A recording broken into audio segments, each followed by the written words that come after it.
साथ में मीटिंग चलने की वजह से वो जुड़ नहीं पाए हैं। अभी हम लोग एक दूसरे सत्र की शुरुआत की है, मैं उसमें चलता हूं। अभी हमारा integration and implementation of IKS इस विषय को लेकर के सेशन चल रहा है। मैं उम्मीद करता हूं कि मेरी आवाज सभी को सुनाई दे रही होगी। कल जिसकी हम बात कर रहे थे उसके बीच में ये जो शब्द आया है, ज्ञान, प्रज्ञा, विजडम और सत्य की बात। सत्य जो अभी मैंने बताया कि harmony between the human and harmony between the human and the nature, और जो उसके नीचे जो बोल्ड किया हुआ है, complete realisation and liberation of self. खुद क्या है, खुद को जान लो। आपका खुद के जीवन का उद्देश्य क्या है वो आपको खुद को पता होना चाहिए। हम बह जाते हैं, किसी के बहकावे में आते हैं, तब आते हैं जब हमारा खुद के ऊपर कंट्रोल ना हो। कभी कभी बोलते हैं ना, मुझसे गलती हो गई। गलती हो गई, क्यों हो गई? दूसरों की बातों में आकर नहीं, मैंने अपना दिमाग गिरवी रखा था, इसलिए अपना दिमाग मैंने गिरवी रखा था। हमें तब तक कोई गुस्सा नहीं दिला सकता है, हमें तब तक कोई हंसा नहीं सकता है, जब तक कि हम खुद हंसना नहीं चाहे या हम खुद गुस्सा होना नहीं चाहे। ये बात याद रखिएगा। खुद को पहचानो। अत्त दीप भव, 2500 साल पहले का फिर बुद्ध का सेंटेंस है। अत्त दीप भव, खुद ही खुद का मार्गदर्शक बनो। Integration of the knowledge systems is what start from yourself. खुद को पहले जानो कि मैं कौन हूं, मैं क्या करना चाहती हूँ, क्या करना चाहता हूं। दुनिया आपको बदलने की ताकत नहीं रखती, आप खुद अपने आप को बदलने की ताकत रखते हो।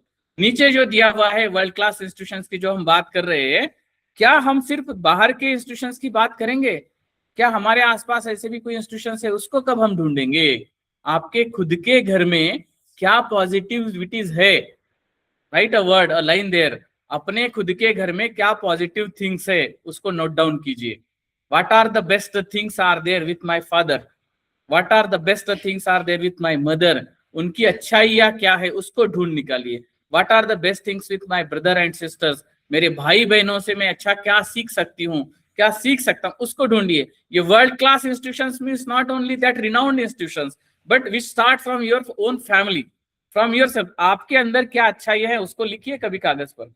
What are the best things? मेरी अपनी अच्छाई क्या है, पॉजिटिव थिंग्स क्या है, मेरे अंदर क्या कमियां हैं। मैं दूसरों की कमियों को नहीं देखूंगा, ये बात पक्का देखिए। मैं दूसरों की कमियों को नहीं देखूंगा, बट मेरी अपनी कमियों को मैं जरूर देखूंगा। परिवार बने पाठशाला एक बड़ी सुंदर किताब है, मुकुल कानिटकर जी द्वारा लिखित। परिवार बने पाठशाला नाम की एक बड़ी सुंदर छोटी सी इतनी किताब है, कभी मिले तो जरूर पढ़िए। और ऑनलाइन में एक फ्री में बुक अवेलेबल है, उसका नाम है teachers the torch bearers. Teachers the torch bearers. ये किताब एपीजे अब्दुल कलाम साहब के साथ राष्ट्रपति भवन में 3 महीने चर्चा करने के बाद इस किताब का जन्म हुआ है। वो भी 30-35 पेजेस की किताब है, ज्यादा बड़ी नहीं है, गुलाबी कवर की ये किताब। उस किताब में एक पैराग्राफ है, वो 7th नंबर पेज पर फर्स्ट पैराग्राफ में वो लिखा हुआ है कि अ टीचर इज, वो शिक्षक क्या है, उसकी ताकत क्या है, उसके बारे में बताते हुए वो बोलते हैं कि एक कलेक्टर, एक सुप्रिटेंडेंट ऑफ पुलिस, एक मिनिस्टर वो व्यक्ति होता है जो अपने आसपास के समाज पर कुछ समय के लिए प्रभाव जमा सकता है, अपने आसपास के लोगों पर। बट एक शिक्षक वो व्यक्ति होता है जो अपने सामने आने वाली 25 जनरेशंस के ऊपर अपना प्रभाव जमा सकता है, और उसी जनरेशंस में से वो एक स्वामी विवेकानंद का जन्म दे सकता है, उसी में से एक डॉक्टर बाबा साहब अम्बेडकर का जन्म हो सकता है, उसी में से एक एपीजे अब्दुल कलाम का जन्म हो सकता है। ये एक शिक्षक की ताकत होती है। But teachers the torch bearers, हमको वो आत्मभान होना चाहिए, आत्मज्ञान होना चाहिए, सेल्फ नॉलेज होना चाहिए, complete realisation of yourself only. उसके बाद ये सब होगा। हम दुनिया की अच्छाइयां और बुराइयां देख रहे, हम अपने घर के अंदर की अच्छाइयों को देखना भूल गए हैं, अपने आसपास की अच्छाइयों को देखना भूल गए हैं। गांधी पंचायत राज किताब में पेज नंबर 86 लास्ट पैराग्राफ में वो लिखते हैं, प्रदर्शनियां ऐसी बननी चाहिए। वो प्रदर्शनियां, एग्जीबिशन को शब्द वर्ड यूज किए, म्यूजियम को वर्ड यूज किए। वो बोलते हैं कि प्रदर्शनियां ऐसी बननी चाहिए, म्यूजियम ऐसे बनने चाहिए जहां आकर युवाओं को लगे मैं एटलीस्ट एक हुनर यहां से सीख कर जाऊं, एक हुनर, कुछ बेस्ट थिंग मैं यहां से सीख कर जाऊं। ऐसा म्यूजियम बनना चाहिए। ये ऐसे नहीं आया है। वो हमारी गांव की अच्छाइयों को लेकर कभी एग्जीबिशन बनाएंगे ना, तब हो सकेगा। हम लोग हमेशा कमियों को देखते गए। So here it's use the word knowledge in diverse field. अलग अलग विषय, कितने विषय है। मैं हमेशा कहता हूं अगर हम सोचेंगे, मैं इतिहास का विद्यार्थी हूं, दीदी हिंदी साहित्य के हैं, हम पूरा जीवन भले ही कितना पढ़ते रहे, 36,500 दिन, 100 साल अगर जिएंगे, उसमें से 50 साल तो इधर उधर चले जाएंगे, 18,225 दिन भी अगर हम पढ़ेंगे, एक दिन में 10 किताबें भी पढ़ेंगे, तब भी हम 1,80,000 से ज्यादा किताबें नहीं पढ़ सकते, है ना? सही है। मैं बोलता हूँ मेरे घर में 40,000 किताबों की एक छोटी सी लाइब्रेरी है, और 4 लाख किताबें वैसे अभी तक डिजिटाइज की है। पढ़ना भी चाहूंगा तो मरे दम तक भी मैं नहीं पढ़ पाऊंगा, फिर भी सब प्रयास करता हूँ दिन रात पढ़ने का। 24 किताबें जो लिखी है, कभी कभी लगता है कि बहुत छोटा, इतना सा ज्ञान का एक छोटा बिंदु भी हम उसका आचमन नहीं कर पाए हैं। ज्ञान की शाखाएं देखिए कितनी ज्यादा है, mathematics, astronomy, metrology, medical sciences, surgery, civil engineering, architecture, ये सब भंडार है। बट क्या हम कभी इसमें डूबने का प्रयास किए हैं? जिस विषय में मैं रुचि रखता हूं या रखती हूं, क्या उसमें कभी हमने डूबने का प्रयास किया है? दिन रात उसका जुनून होना चाहिए। जिस भी विषय पे आप अगर कविताएं बनाना चाहते हो ना, तो बेस्ट बना लीजिएगा, लोग जिसके दीवाने हो जाए। आप अगर कुछ करना चाहो तो ऐसा कीजिए, आपको खुद को सेटिस्फिकेशन, खुशी मिलनी चाहिएगा। लास्ट में फिर जो बोल्ड किए वर्ड है, रिसर्च्ड, अनुसंधान करना पड़ेगा, खोजना पड़ेगा कि क्या किसने इसके पहले क्या क्या किया हुआ है, आज दुनिया में क्या चल रहा है वर्तमान में। हो सकता है मैं यहाँ बैठ करके कुछ खोज कर रहा हूँ, हो सकता है दुनिया के किसी और छोर पर और भी कोई कर रहा हो। इसके लिए हमारे पास क्या है? Social media. फेसबुक का यूज जो है ना, वो सिर्फ यूं यूं यूं फोटो डालने के लिए नहीं है, डालो भाई कोई बात नहीं, बट उसके साथ साथ आप क्या कर रहे हो, व्हाट्स गोइंग ऑन देयर। अभी मैं फैमिली के साथ में इतना विजिट किया, दिल्ली में गया, इधर उधर, उसका फोटो नहीं डाला। कल का हमारा जो प्रोग्राम हुआ, तुरंत मैंने फेसबुक पे अपलोड कर दिया, और उसमें अलग अलग देशों से, जैसे ऑस्ट्रेलिया से कल जो है कांचन दीदी ने, वहां उन्होंने लिखा है कि ये मेरे लिए सौभाग्य की बात है कि मैं भारत में हो रहे ऐसे प्रोग्राम में मैं शामिल हो सकी। वो कांचन दीदी ने ऑस्ट्रेलिया में उसको किया है, वहां के लोगों ने उसके ऊपर कमेंट्स किए हुए हैं। तब पढ़ने के बाद पता चलता है कि ऑस्ट्रेलिया के लोगों को हमारे देश के यहाँ इसकी क्या वो क्या सोच रखते हैं। हम लोग कहीं कुछ प्रयास कर रहे हैं, दुनिया के किसी छोर में और कोई प्रयास कर रहा है, तो क्यों ना हम मिलके प्रयास करें। एक दूसरे के लिए हम पूरक क्यों ना बने, helping hands. Let us come together for to create a better society. एक अच्छा समाज निर्माण करने के लिए हम सब मिल करके, सोशल मीडिया उसके लिए है। It's called the social media, not the प्रचार मीडिया। सिर्फ प्रचार करना नहीं है, प्रचार वो भी अच्छी चीजों का करो तो अच्छी बात है। सोशल मीडिया उसके लिए है, सोसाइटी कनेक्ट करने के लिए, समाज को जोड़ने के लिए, तोड़ने के लिए नहीं, दंगे फसाद मचाने के लिए नहीं है। एंड लास्ट में लिखा है, एंड पुट टू न्यू। हम जो भी कर रहे ना, नया कुछ कर रहे, एजुकेशन सिस्टम, हमारी शिक्षा, अच्छा शिक्षा व्यवस्था में कभी ये मत सोचिएगा पढ़ना लिखना शिक्षा है। पढ़ना लिखना ही शिक्षा नहीं है। Whatever the best things you are doing, जो भी प्रैक्टिसेस आप कर रहे हैं, किसी गांव में जाकर के कोई किसान अगर कुछ प्रयोग कर रहा है खेती में, आपको आश्चर्य होगा, हर माह का आजकल जो ऑपरेशन हो रहा है वो क्या हो रहा है? सर्जरी हो रहा है ना, उसका सीजर किया जा रहा है। बट हमारे यहाँ पर जलगांव में जिसको पढ़ना लिखना भी नहीं आता है, खुद का नाम लिखना नहीं आता है, वो आदमी इस पर प्रयोग कर रहा है कि किसी भी माँ का इसके बाद सीजर ना करना पड़े, उस पर प्रयोग कर रहा है। ऑलरेडी उसको 3 राष्ट्रपति अवार्ड मिल चुके हैं, ऑलरेडी 3 पेटेंट मिल चुके हैं। आपने ये 3 इडियट फिल्म देखा होगा ना, उसमें वो हीरोइन जो है स्कूटी चला करके वो बच्चे का ये कर लेती है ना, वो उस आदमी ने किया हुआ है। ये रैंचो स्कूल जो है ना, वो लद्दाख वाला, वो बात का है, पहला हमारे जलगांव में बना था। जहांगीर पेंटर उसका नाम है उस व्यक्ति का, जिसको अपना नाम लिखना नहीं आता, बट ये यश चोपड़ा, आमिर खान, एपीजे अब्दुल कलाम साहब सब उसके यहाँ आके गए। उस फिल्म के लास्ट में उसका नाम भी आता है। उसको पूछा था यश चोपड़ा ने कि मैं तुम्हें कितने पैसे दूं बताओ इस काम के लिए। उसने कहा था मुझे पैसे मत दीजिए साहब, बस ये काम जो है दुनिया तक पहुंचाइएगा। उसका घर देखे, टीन के पत्र के घर में रहता है, मात्र 2 कमरे, टीन के पत्रे, ये आरसीसी भी नहीं है, स्लैब नहीं है, बट वो प्रयोग कर रहा है इस विषय पर। उसके दिमाग में एक बार आ गया कि अगर हमारी ओरिजिनल व्हीकल जो है ना, कार जो है, तो वो इतना प्रदूषण फैला रही, ये हो रहा है, और हम बच्चे जब खेलते हैं खिलौने में चाबी देते हैं ना, तो हमारी खिलौनों की चाबी देकर के कार अगर चल सकती है, तो ओरिजिनल कार क्यों नहीं चल सकती। तो ये उसके दिमाग में आया, और एक्सपेरिमेंट करने के लिए उसको एक वर्कशॉप चाहिए था। और जलगांव के ही एक वर्कशॉप में, इंजीनियरिंग कॉलेज के वर्कशॉप ने, उसने वो कार बनाकर दिखाई, जिसे चाबी देकर के 40 किलोमीटर तक उसने रास्ते पर चला के दिखाया, उस आदमी ने जिसको पढ़ना लिखना नहीं आता है। तो व्हाई कांट वी? अगर बिना पढ़ा लिखा आने वाला इंसान अगर ये कर सकता है, तो हम क्यों नहीं कर सकते? इसका कारण है क्योंकि हम उस जुनून के साथ उसमें डूबना नहीं चाहते। अगर आपके अंदर वो जुनून पैदा हो गया तो आप जिस विषय में इंटरेस्ट रखते हो ना, उसके आप मास्टर बनने में समय नहीं लगेगा। So this is a road map of integration and the implementation of IKS। सबसे पहले जानकारी को समझ लीजिए, अंडरस्टैंडिंग होना चाहिए। जो भी हम सुन रहे हैं, जो भी हम पढ़ रहे हैं, उसको समझने का प्रयास कीजिए, उसको एनालिसिस करने का प्रयास कीजिए। एनालिसिस का कैपेसिटी आपके अंदर बनना चाहिए, उसको यूज करने की ताकत आपके अंदर आनी चाहिए। देन मैंने जैसे कल भी कहा था, मॉरल अपलिफ्टमेंट, खुद का उत्थान होना चाहिए। पहले हम जो है उस मुकाम पर पहुंचे तब हम बात कर सके। अगर मैं ही कुछ नहीं करता हूं तो आपको बोलने के लायक मैं नहीं हूं। सो मॉरल अपलिफ्टमेंट मेरा होना चाहिए, जब जाकर मैं सोशल अपलिफ्टमेंट की बात कर सकता हूं। This is the road map. जानकारी से लेकर के समाज के उत्थान तक की जब हम बात करते हैं तब इंटीग्रेशन एंड इम्प्लीमेंटेशन होता है। ये BKS मैंने वर्ड लिखा है, IKS के बजाय BKS, भारतीय नॉलेज सिस्टम, क्योंकि इसमें ये सब कुछ है। वैदिक लिटरेचर है, स्मृति है, अरण्यकाज है, धर्मसूत्रास है, पुराण, आगमा, त्रिपिटका, एपिक्स है, संहितास है। व्हाट इज द दर्शना? नीचे एक वर्ड लिखा है दर्शना। हम मिडिवल हिस्ट्री के ऊपर भी आएंगे, इस्लामिक लिटरेचर और अन्य भी बाकी पर, ये सभी के ऊपर आएंगे। बट पोर्तुगीज, बंगाल, अन्य सॉरी डच, फ्रेंच, इस पर भी आएंगे। बट प्राचीन से लेकर चलते हैं तो दर्शन क्या है? किसी भी विषय को अनुभूति करना, एक्सपीरियंस करना, ये दर्शना है एक्चुअली।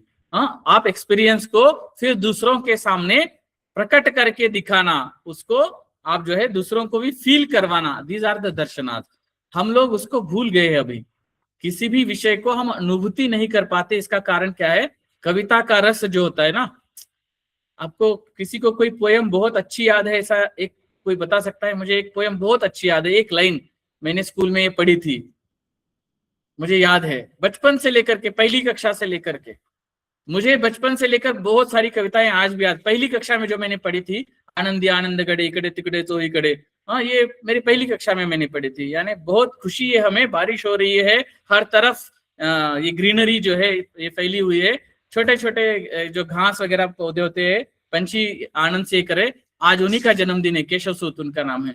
सो ऐसे कई सारे पोएम्स। 10वीं में हमारे कविता थी कना, ओळखलत का सर मला, पावसात आला कोणी, कपडे होते कर्दमलेले केसावरती पाणी, प्रथम असला नंतर बोलला मगवरती पाहुणी, गंगा माई पाहुणी आली गेली घरट्यात राहुणी। यानी बहुत बारिश हो रही थी, बारिश में एक इंसान आया, घर में आकर के टीचर के सामने खड़ा रह के बोला, सर आपने मुझे पहचाना क्या?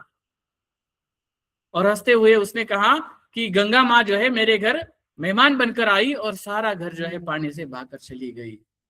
लास्ट में टीचर जब उसको पैसे देने के लिए जेब में हाथ डालते हैं तो बोलता है, पैसे नको सर, जरा एकटेपणा वाटला, मोडून पडला संसार तरी मोडला नाही कणा, पाठीवरती हाथ ठेवणे नुसते लढ म्हणा।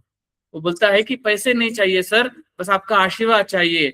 संसार मेरा उद्ध्वस्त हो गया तो भी कोई बात नहीं, बट लड़ने की हिम्मत अभी भी है, आप सिर्फ आप जो है सिर्फ लड़ने के लिए जो है प्रेरणा दीजिए, आशीर्वाद दीजिए, बस इतना। ये पोएम्स थी हमारी 10वीं की।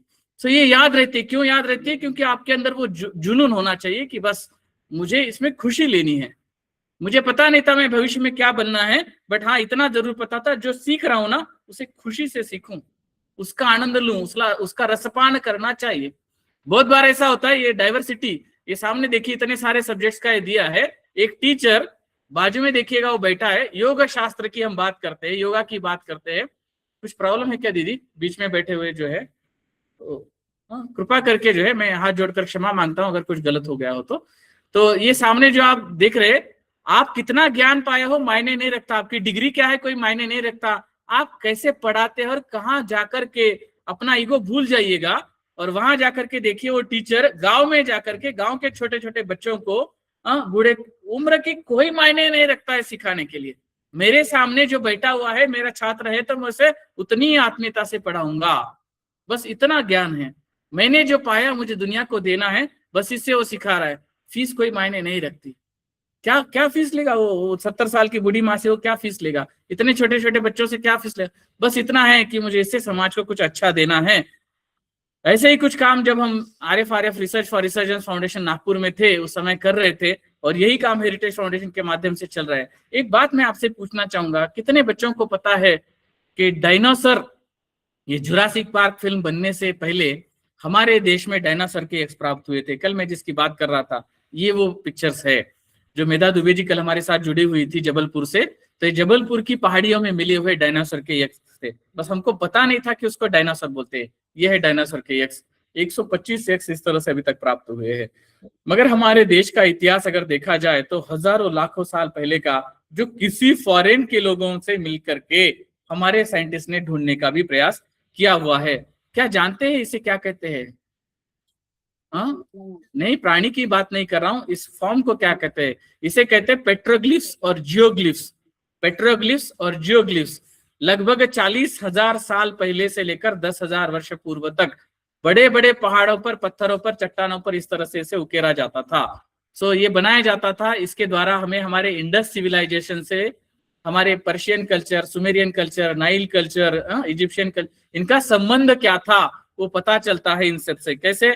ये देखिएगा, 12,000 साल पहले के ये सिंबल्स, ये कौन है? इधर इस तरफ में अगर देखा जाए तो ये सभी पर्शियन देवताओं को मानते हैं ना। सो ये उनका और हमारा मेसोपोटामियन कल्चर का और हमारा क्या संबंध था वो इससे हमें पता चलता है। ये इतने हजारों साल पहले हमारे देश में मिले हुए हैं, बट हम लोगों ने इसका कितना अध्ययन किया? आज भी हमारे यहाँ पढ़ाई में हिस्ट्री ऑफ आर्ट जब पढ़ाया जाता है, आर्ट हिस्ट्री पढ़ाया जाता है, तो उसमें भीमबेटका पेंटिंग से हम शुरू करते हैं, बट उससे भी ये प्राचीन है, ये याद रखना है। टेराकोटा साइंस की जब हम बात करते हैं, ये बर्तन क्या ऐसे ही बने हैं क्या? Without the knowledge of science हमको ये बनाना आएगा क्या? हजारों साल से लेकर के टूल्स डेवलप हो रहे हैं। हम लोग बोलते हैं आजकल मशीन, बट बिना मशीन के भी हमने जो काम किए हैं, सी दिस ज्योमेट्रिकल पैटर्न्स, ये प्राप्त हुआ था कश्मीर के एरिया में। और उस तरफ में ये आप जो ज्योमेट्रिकल पैटर्न जो देख रहे हैं, ये 3,500 BC का बर्तन है, यानी यहाँ से लगभग 5,500 साल पहले के। ये टॉयज जो आप देख रहे हैं, खिलौने जो देख रहे हैं, ये ऐसे ही बने क्या? ये हमारे नेशनल म्यूजियम में रखा हुआ है। हरप्पन गैलरी में जाने के बाद 3rd सेक्शन में सामने वाला जो ये है, उसमें 2nd नंबर के रो में इसको रखा हुआ है। सेम ऐसा ही हमारे उदयपुर में आहड़ संस्कृति संग्रहालय जो है, उसमें जाने के बाद में वहां पर भी जो है राइट साइड का फर्स्ट शोकेस और लेफ्ट साइड में जो है 2nd और 3rd शोकेस में इस तरह के ये सारे टॉयज रखे हुए। इतने अच्छे अच्छे टॉयज उस समय बनाए। आप देखिएगा उसका प्रोपोर्शनेट, उसका जो व्हील बना हुआ है, उसके पीछे का ये जो बना हुआ है, बुल्स का साइज जो है, ये सभी 5,000 वर्ष पूर्व से लेकर के 1500 BC तक के है। सो ये सब बनाने के पीछे का ज्ञान हजारों सालों से ये लोग जो प्रयास कर रहे थे। आप ये देखिएगा, ये सारे जो बर्तन, ये पॉटरी जो देख रहे हैं, इसमें कुछ ऐसे है जिसके अंदर होल दिखाई देता है, यानी पानी ठंडा रखने के लिए, चीजों को ठंडा रखने के लिए उस समय से नेचुरल फ्रीज ऐसा हम बोल सकते हैं, ऐसे उस समय निर्माण किए गए हैं।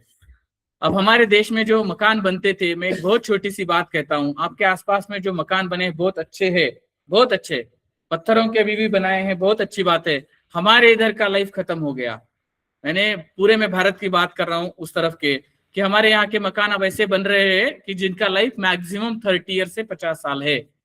ईटों के बने हुए जो स्ट्रक्चर्स है, मात्र उसकी उम्र 30 से 50 है। बट ये देखिए, ये मैंने जो जानबूझ करके सामने जो ब्रिक साइज लिखा है, आज भी हमारे देश में धोलावीरा, लोथल में जाता है तो लोथल के वो कुएं, या हमारे यहाँ महाराष्ट्र में इनामगांव, दाइमाबाद, जोरवे, नेवासा, कई जगह पर जाएंगे, ब्रिक्स के स्ट्रक्चर वर्क अभी भी बहुत अच्छे है, बहुत अच्छे। कितने साल से है? 2,500 वर्ष पूर्व से लेकर के 5,500 साल पूर्व तक के अभी भी वो स्ट्रक्चर हमें दिखाई दे रहे हैं। और हम लोग भूल गए क्या? पता है हमारे पास सामने ये सब नॉलेज है, बट हम उसको जानबूझकर इम्प्लीमेंटेशन नहीं कर रहे हैं।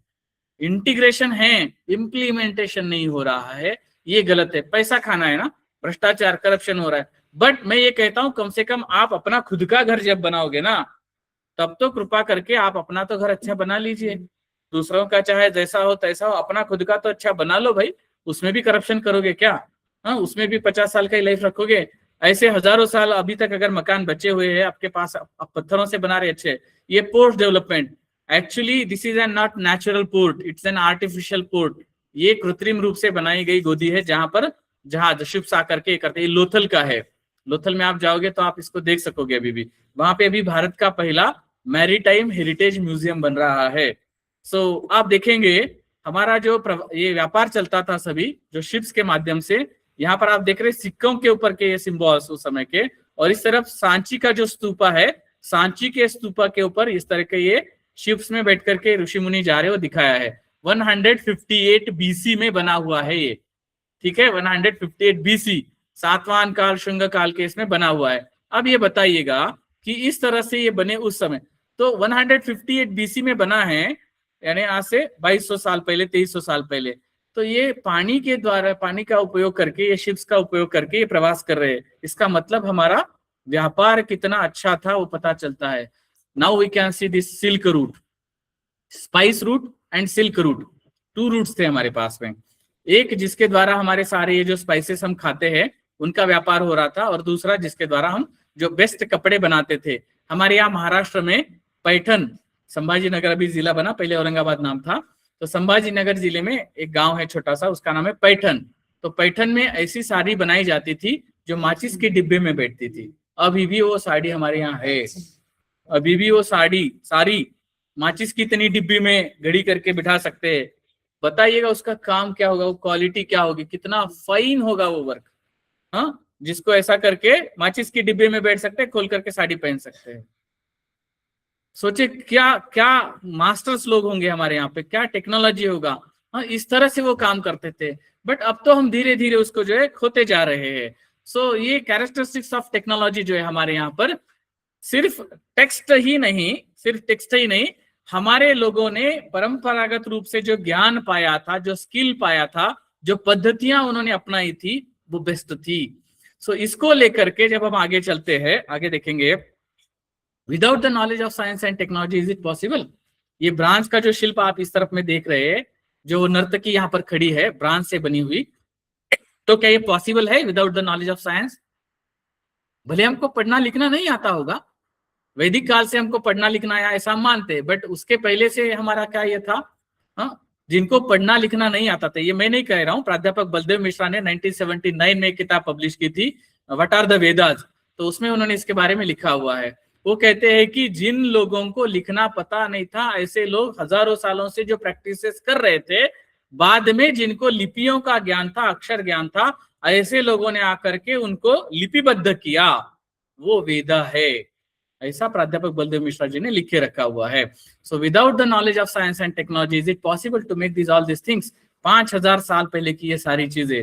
हाँ, ये आप देखिएगा, हमारे गांव का निर्माण, हमारे शहरों का निर्माण ऐसे ही नहीं हुआ है, एक सिस्टमेटिक प्लानिंग था। हरप्पा, मोहनजोदारो, लोथल, ये सभी धोलावीरा, ये शहर जो है सिस्टमेटिक प्लानिंग के साथ बने हुए हैं। आज भी आप जाइएगा, वो देखिएगा वो शहरों के रास्ते और वो सभी किस तरह से बने, एकदम प्रॉपरली रोड्स और ये सभी उसका स्पेस। मैं दीदी को बोला, मैं वहां से जलगांव से यहाँ आ गया 1600 किलोमीटर, मुझे कोई तकलीफ नहीं हुई। मैं तो पहाड़ों से, चट्टानों से भी आया, मुझे कोई तकलीफ नहीं हुई। बट यहाँ आने के बाद गांव में जब जा रहा था तो रास्ते में गाड़ियां और ये सभी, इतना रास्ते छोटे हैं, एक तो क्योंकि पहाड़ों पर बसे हुए रास्ते छोटे हैं, और रास्ते छोटे हैं तो उसका ये सोल्यूशन तो भी होना चाहिए ना, या तो रास्ते बड़े होने चाहिए, या तो गाड़ियों की संख्या कम होनी चाहिए, otherwise one more solution is there. वो बोला मैंने कि एक तरफ से सिर्फ जाने का होना चाहिए, एक तरफ से सिर्फ आने का होना चाहिए, सिंपल वे है ना, तो क्रॉस नहीं होगा।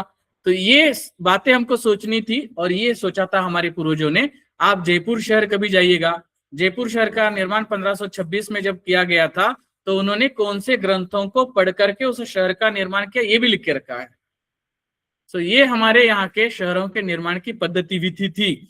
सो देखिएगा, ये town planning system, drainage systems हो, या हमारे रास्ते हो, हमारे घर कहाँ बनाने चाहिए, मार्केट कहाँ होना चाहिए, हर एक का वेल डेवलप्ड प्लान था। और इसका अध्ययन किया था हमारे यहाँ के सर विश्वेश्वरैया, जिनके नाम से आप अभियंता दिन मनाते हैं।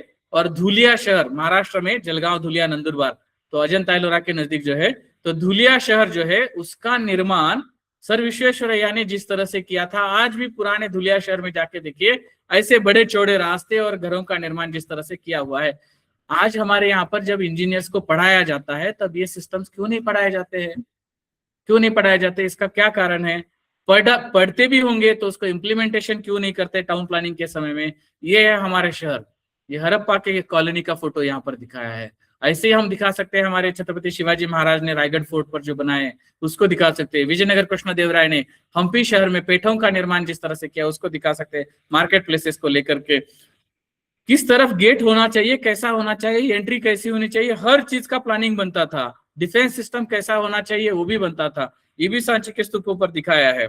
ये देखेगा, ये वॉर हो रहा है तब भी कैसे वो ये होता था, उसका सारा दृश्य दिखाया है। पत्थरों को कैसा बनाए, चट्टानों को कैसा बनाए, मिरर पॉलिशिंग लाइक। ये ग्रेनाइट वॉल है।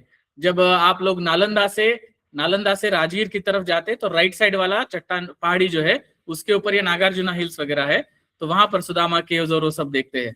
मैं नालंदा यूनिवर्सिटी का कमेटी मेंबर के रूप में जब गया था तो सब देख के फिर मैं राजगीर गया था। तो जाते समय में राइट साइड में ये सब दिखता है, वो सॉरी बोध गया की तरफ जाते समय।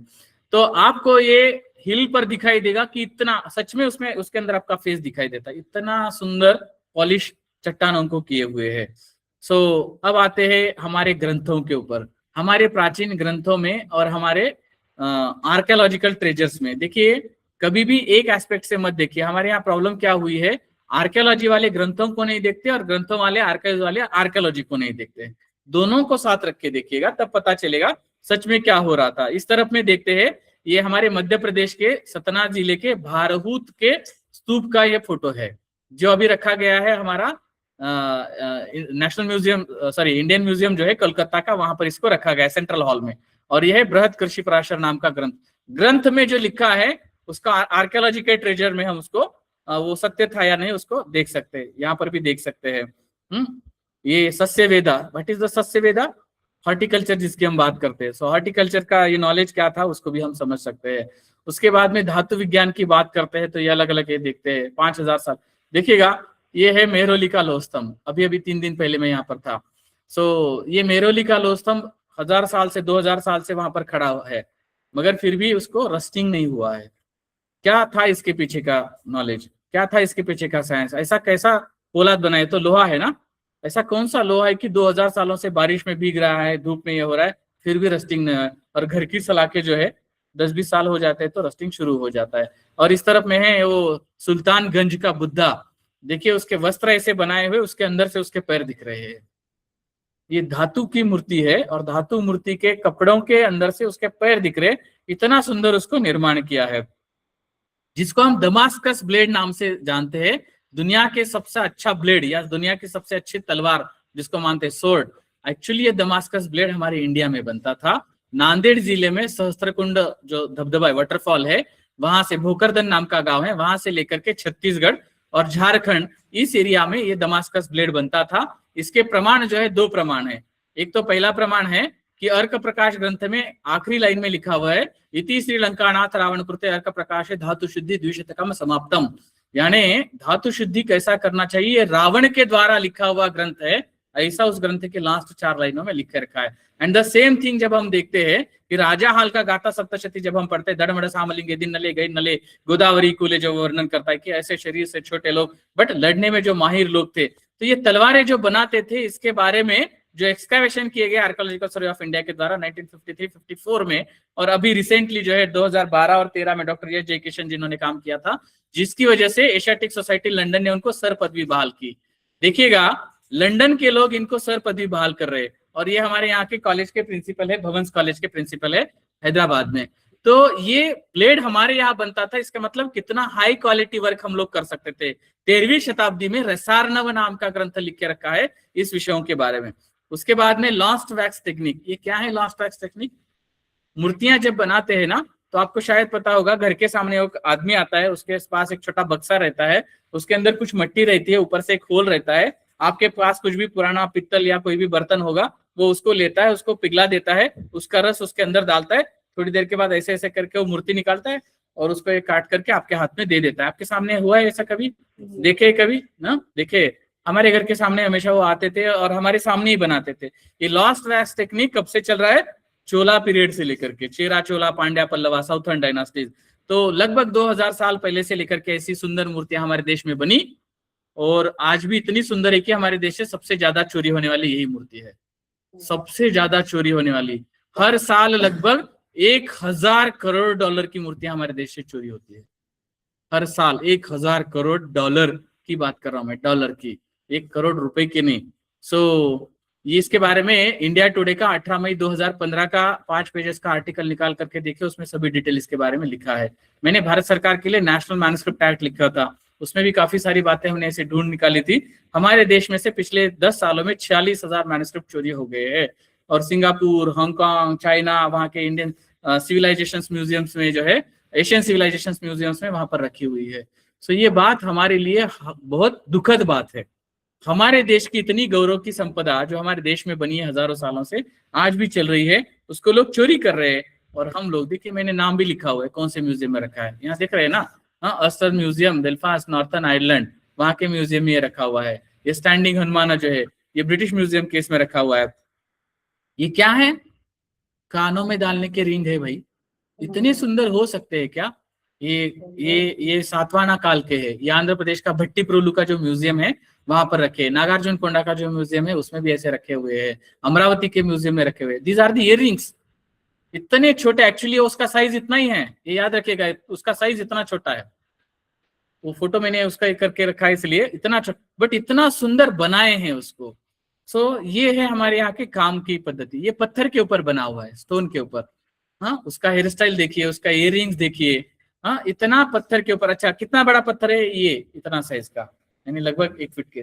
इसके ऊपर इतना सुंदर डिजाइन किए हैं। ये कब के है? लगभग 200 BC, यानी 2400 साल पहले, लगभग 2300-2400 साल पहले। ये सारनाथ के बुद्धा लायन और ये रामपुरा का बुल। अभी ये हमारे राष्ट्रपति भवन म्यूजियम के बिल्कुल सामने, जहां से राष्ट्रपति ये होते हैं 26 जनवरी 15 अगस्त का जो प्रोग्राम होता है, बिल्कुल उसके सामने रखा है। अभी 2-3 दिन पहले इसके सामने खड़े रह के हम लोग भी फोटोग्राफ लिए। ये सारे चीजें कब बनी है? ऊपर लिखा हुआ है 250 BC, 3rd century BC। यानी उस समय में इतना फाइन वर्क्स अगर कर सकते थे तो आज क्यों नहीं? ये दीदारगंज का यक्षी है जो अभी हमारे बिहार म्यूजियम पटना में रखा हुआ है। हम लोगों की गलती ये थी कि हम लोग एग्जीबिशन को ले जाते समय में गिर गई, उसका एक हाथ टूट गया। ये हम लोगों की गलतियां हैं, बट उस समय बनाया हुआ मौर्य काल का है ये, और इतना सुंदर है।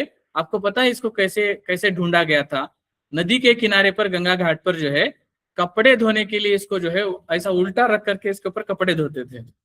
और एक व्यक्ति जो वहां गए, आर्कियोलॉजिस्ट हमारे, उन्होंने देखा क्या कर रहे भाई, ये क्या है? थोड़ा निकाल करके देखा तो ये मूर्ति था। इसको उल्टा करके इसके पीठ के ऊपर कपड़े धोते थे।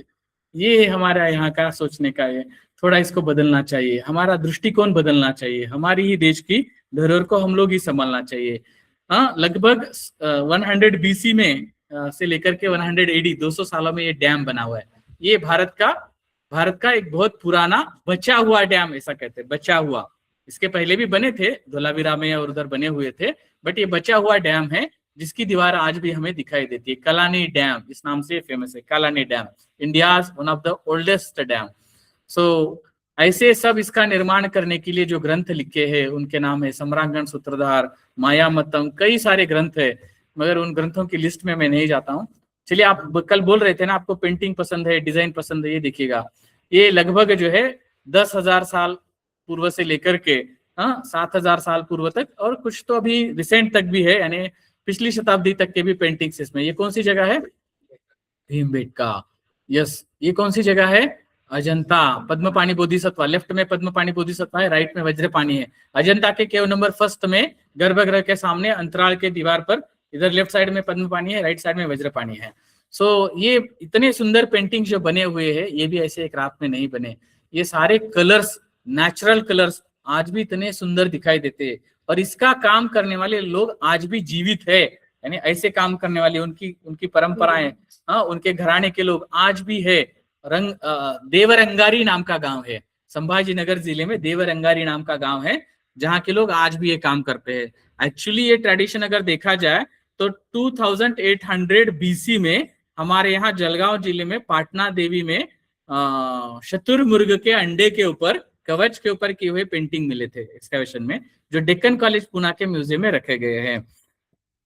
ये है हमारे बच्चों का काम अभी अभी रिसेंटली। ये हमारे उड़ीसा के रघुराजपुर के, कल जो मैं बात कर रहा था, ये पाम लीफ पेंटिंग है। ये ताड़ पत्रा, एक्चुअली ये 3 पत्ते हैं पेड़ के, लग रहा है कि आपको, मगर इसको देख करके पेड़ के पत्ते, ये 3 पत्ते हैं, 3 पेड़ के पत्तों को जोड़ करके ये पेंटिंग बनाया गया है, ये palm leaf painting. It means that these Indian knowledge systems are till going on. Traditions खत्म नहीं हुई, चल रही है। परंपराएं जो आज भी जीवित है, मगर हम लोगों ने उसको सीरियसली समझना जरूरी है। अगस्त्य संहिता में आता है, ऋषि अगस्त्य ने बैटरी बनाई थी। लोग बोलते हैं पागल लोग हैं, कुछ तो भी ऐसे ही बड़बड़ करते रहते हैं। चलो, हम लोगों को बेवकूफ साबित करने के लिए कम से कम वो जो नीचे जो श्लोक लिखे उसको पढ़ करके हम प्रैक्टिकल तो करके देखें, सच में हो सकता है या नहीं हो सकता है, बाद में बात करेंगे। फिजिक्स और केमिस्ट्री का अगर नॉलेज हो तो इस विषय को परखने में कोई कमी नहीं है। जिस समय राइट्स बंधु ने विमान बनाया था, एरोप्लेन बनाया था, हमारे देश में भी ऐसा प्रयास किया गया था। किसने किया था पता है? कोई बता सकता है उनका नाम क्या था? हमारे देश के एक व्यक्ति ऐसे थे जिन्होंने एरोप्लेन बनाया था, उनका नाम पता है? नहीं पता है, मुंबई में थे। ढूंढने का प्रयास कीजिए, मिल जाएगा। उनका न्यूज जो पब्लिश हुआ था, देखिए लंदन के अखबारों में ही उनका न्यूज पब्लिश हो चुका था। और हमारे देश के विमान की जब हम बात करते हैं, चलो किस्से कहानियां तो कहें, बट 6th सेंचुरी में रामायण की पहली कॉपी हमको जो मिली है वो सबसे ओल्डेस्ट 6th सेंचुरी की है, और उसमें लिखा है कि राम जो है वो पुष्पक विमान में गए थे, है ना। कुबेर के पास विमान था।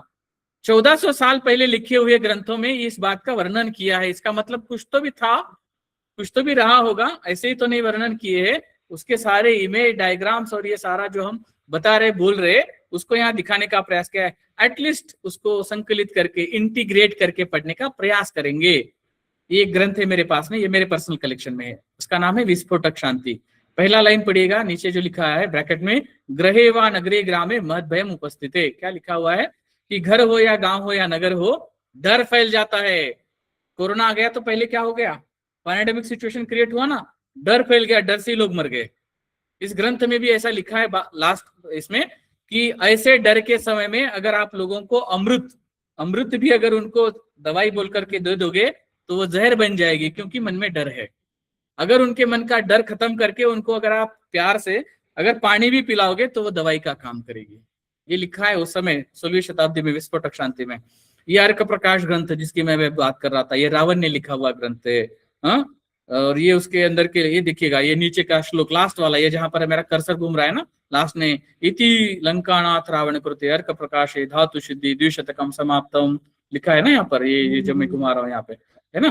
तो मैं अपने मुंह से नहीं बोल रहा हूँ, ये लाइनें सब मुझे याद है, इसलिए मैं बोल पाया उस समय में। ये भोजन कुतूहल, आप सब लोगों को कौन है यहाँ पे जलेबी खाना पसंद नहीं है?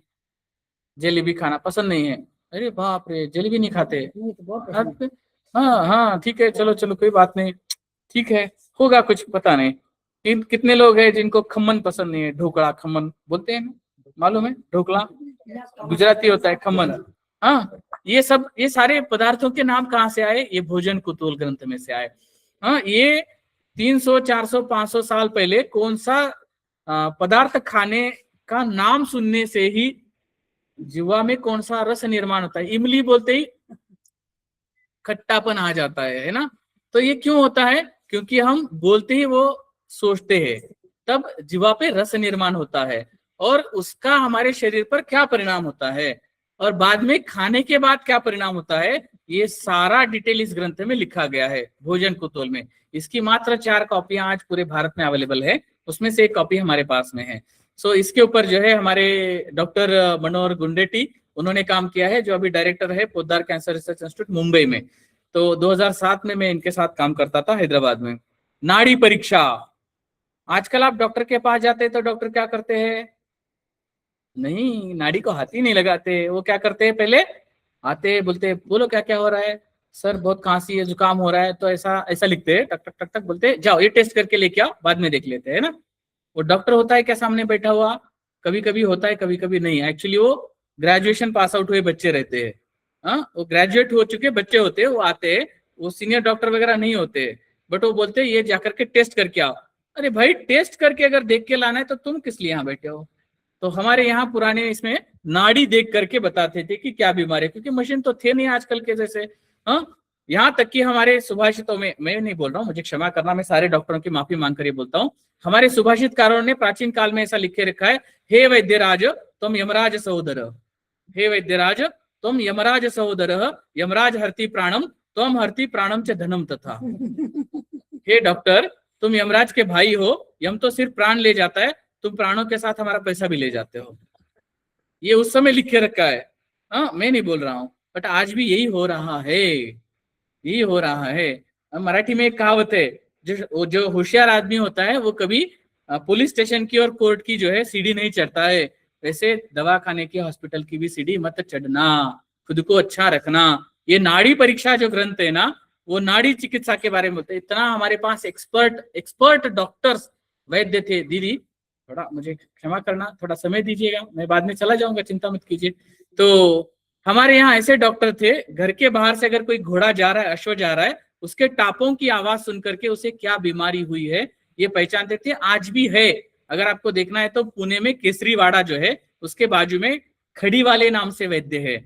आज भी कातरस के सर्प उद्यान में जो बहुत बड़ा एक ये है पार्क है, वहां अगर पशुओं को कुछ हो जाता है तो आज भी उन्हीं को बुलाया जाता है। डॉक्टर नीलम खैरे वहां के जो है वो बोलते हैं कि आप आ जाइएगा। आज भी वो ज्ञान रखे हुए है। घोड़ों के टापों की आवाज सुनकर घोड़े को क्या बीमारी हुई बताने वाले लोग हैं। अरे इंसान को देख करके इंसान की बीमारी एटलीस्ट नाड़ी चेक कर कर तो बताओ। ये सारे टेस्ट टेस्ट टेस्ट में कितने पैसे व्यर्थ होंगे। हाँ, गरीब आदमी जो है वो बेचारा उसमें लूटता जा रहा है। सो ये नॉलेज जो हमारे पास था सिर्फ इंसानों के लिए नहीं, पशु पक्षियों के लिए भी था। ये आप जो देख रहे गजार्णव विद्या, हस्तार्णव विद्या हाथियों के लिए। ये हमारे त्रावणकोर के महाराजा के पास मैन्युस्क्रिप्ट अवेलेबल है।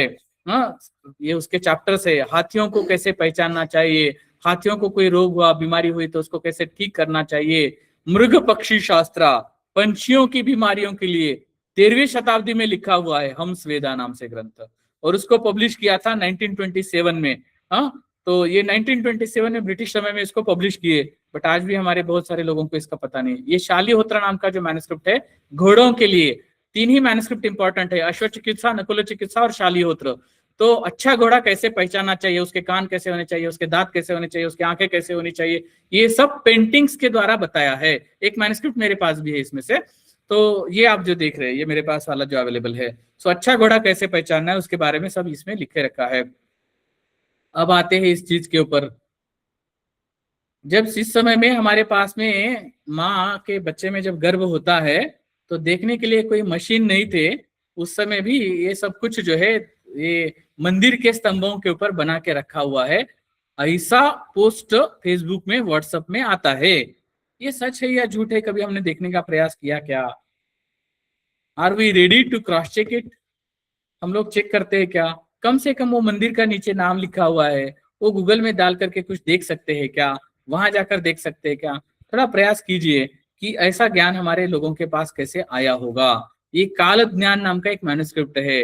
हम लोग जैसे बोलते हैं ना सबसे छोटा ये क्या पता है हमको, सेकंड है ना, सेकंड, उसके बाद मिनट, उसके बाद आवर, बट सेकंड से भी पहले निमिष, पल, ये सारे शब्द जो होते थे ना ये हमारे काल ज्ञान मैन्युस्क्रिप्ट में लिखे गए हैं। और वहां से लेकर के युग, जिसको बोलते हैं ना युग, युग क्या है, कितने सालों का एक युग बनता है भाई? 4 युग बोलते हैं ना, त्रेता युग वगैरह वगैरह, बट कितने कितने साल मिलकर के युग बनता है? 100 साल मिलकर के क्या बनता है? एक शताब्दी, सेंचुरी, सहस्त्राब्दी ऐसे बोलते हैं ना। तो कितनी शताब्दियां, कितने सहस्त्राब्दी मिलकर एक युग बनता है? नहीं पता है। ये सब इस मैन्युस्क्रिप्ट में लिख के रखा हुआ है। यानी इतना माइन्यूट से लेकर के, माइक्रो से लेकर के मैक्रो तक, सूक्ष्म से लेकर स्थूल तक का ज्ञान ये काल ज्ञान मैन्युस्क्रिप्ट में लिखा हुआ है। कुछ लोग हमारे गांव में आज भी ऐसे हैं, इनको हम बोलते हैं वैदू, वैदू, गांव के वैद्य। ऐसे ट्राइबल बेल्ट में छोटे छोटे गांव में रहने वाले ये लोग, जिनको आज भी वनस्पतियों का ज्ञान है और पैसे का लालच नहीं है, लालच नहीं है। कभी कभी अगर किसी के पास पैसे ना हो ना, ये बेचारा भूखा रहेगा बट उसको भी ऐसे ही दे देगा। बट हम इन लोगों को कितना रिस्पेक्ट करते हैं, हम इन लोगों की कितनी कदर करते हैं। अगर आप इनको सम्मान से अगर प्यार से बात करोगे ना तो ये आपको ऐसी ऐसी चीजें ला करके देंगे जिसके आपकी बीमारियों को जो डॉक्टर हजारों लाखों रुपए खर्च करके नहीं ठीक कर पाती, ये लोग कर पाते हैं। इसका कारण क्या है? सालों से, हजारों सालों से चलता आ रहा हुआ ज्ञान, पारंपरिक ज्ञान। एक मैं छोटा सिर्फ किस्सा बता करके इस पे करता हूँ। हमारी स्किन जब जल जाती है ना, जल जाती है या अंदर से कुछ प्रॉब्लम होता है, सड़ने लगती है, सड़ने लगती है लिटरली। व्हाइट हो जाता है पूरा ऐसा, जैसे सड़ रहा है। कोई ब्रेड वगैरह कुछ बहुत दिनों तक रखने के बाद कैसा होता है, वैसा स्किन होने लगता है। तब कोई डॉक्टर ठीक नहीं कर पाते तो क्या करते? मैंने सीखा हुआ पारंपरिक ज्ञान बता रहा हूं मैं आपको, जो हमारे ही पूर्वजों के ऐसे वैद्यों ने बताया, जिसको हम बोलते हैं कि चंदन। 2 तरह के चंदन होते हैं, एक होता है रक्त चंदन। वो रक्त चंदन जब उसको एक लकड़ी का ये लेकर के ऐसा जो राउंड ये होता है उसके ऊपर घिसते हैं, वो चंदन का जब वो पेस्ट निकलता है, थोड़ा थोड़ा पानी डाल ये करके उसको ऐसा ये करना है, घिसना है। और उसके बाद उसके अंदर जो है हमारा हल्दी जो होता है, हल्दी में भी 2 प्रकार होते हैं। एक हल्दी बोलते हैं उसको काली हल्दी, काली हल्दी, हल्दी टर्मरिक पाउडर।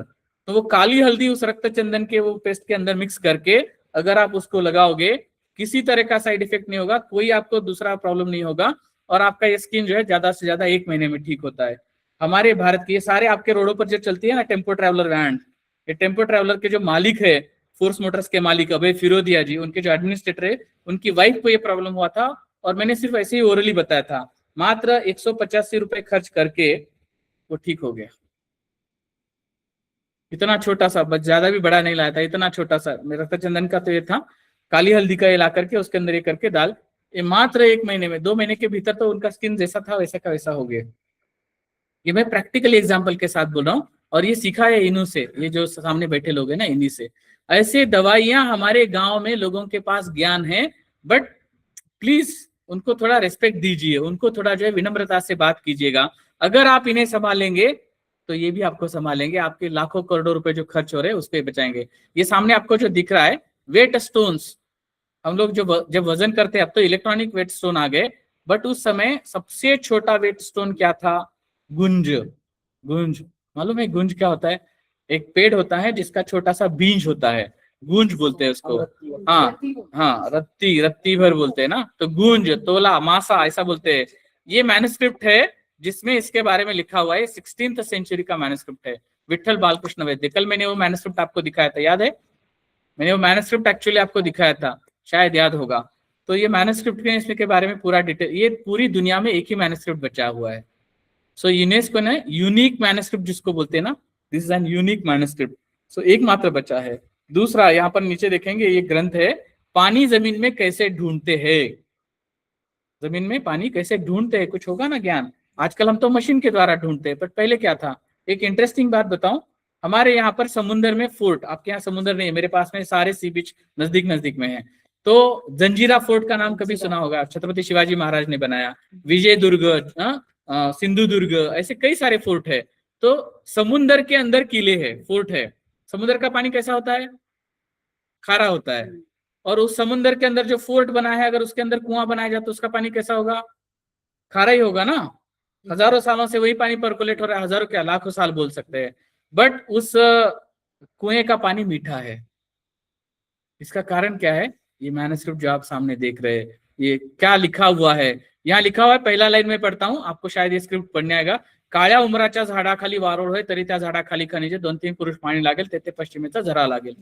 ये तो बिना मैन्युस्क्रिप्ट देखे भी मैं बोल सकता हूँ, क्योंकि क्या है ये सब, हाँ यस बिल्कुल जी। और नीचे वाला जो मैन्युस्क्रिप्ट है वो है गोदावरी महात्म्य। गोदावरी रिवर जहां से स्टार्ट होती है वहां से लेकर के उसके एंड तक, उसका सारा वर्णन 16th सेंचुरी में किया गया है। इसकी भी मात्र 4 कॉपियां पूरे भारत में बची हुई है। एक है एशियाटिक सोसाइटी लंदन में, दूसरी है हमारे डॉक्टर बाना मुंडी उज्जैन से जिन्होंने पब्लिश की थी, तीसरे साईं बाबा के शिष्य दासगनु महाराज जी ने पब्लिश की हुई, और चौथी ये मेरे पास में है।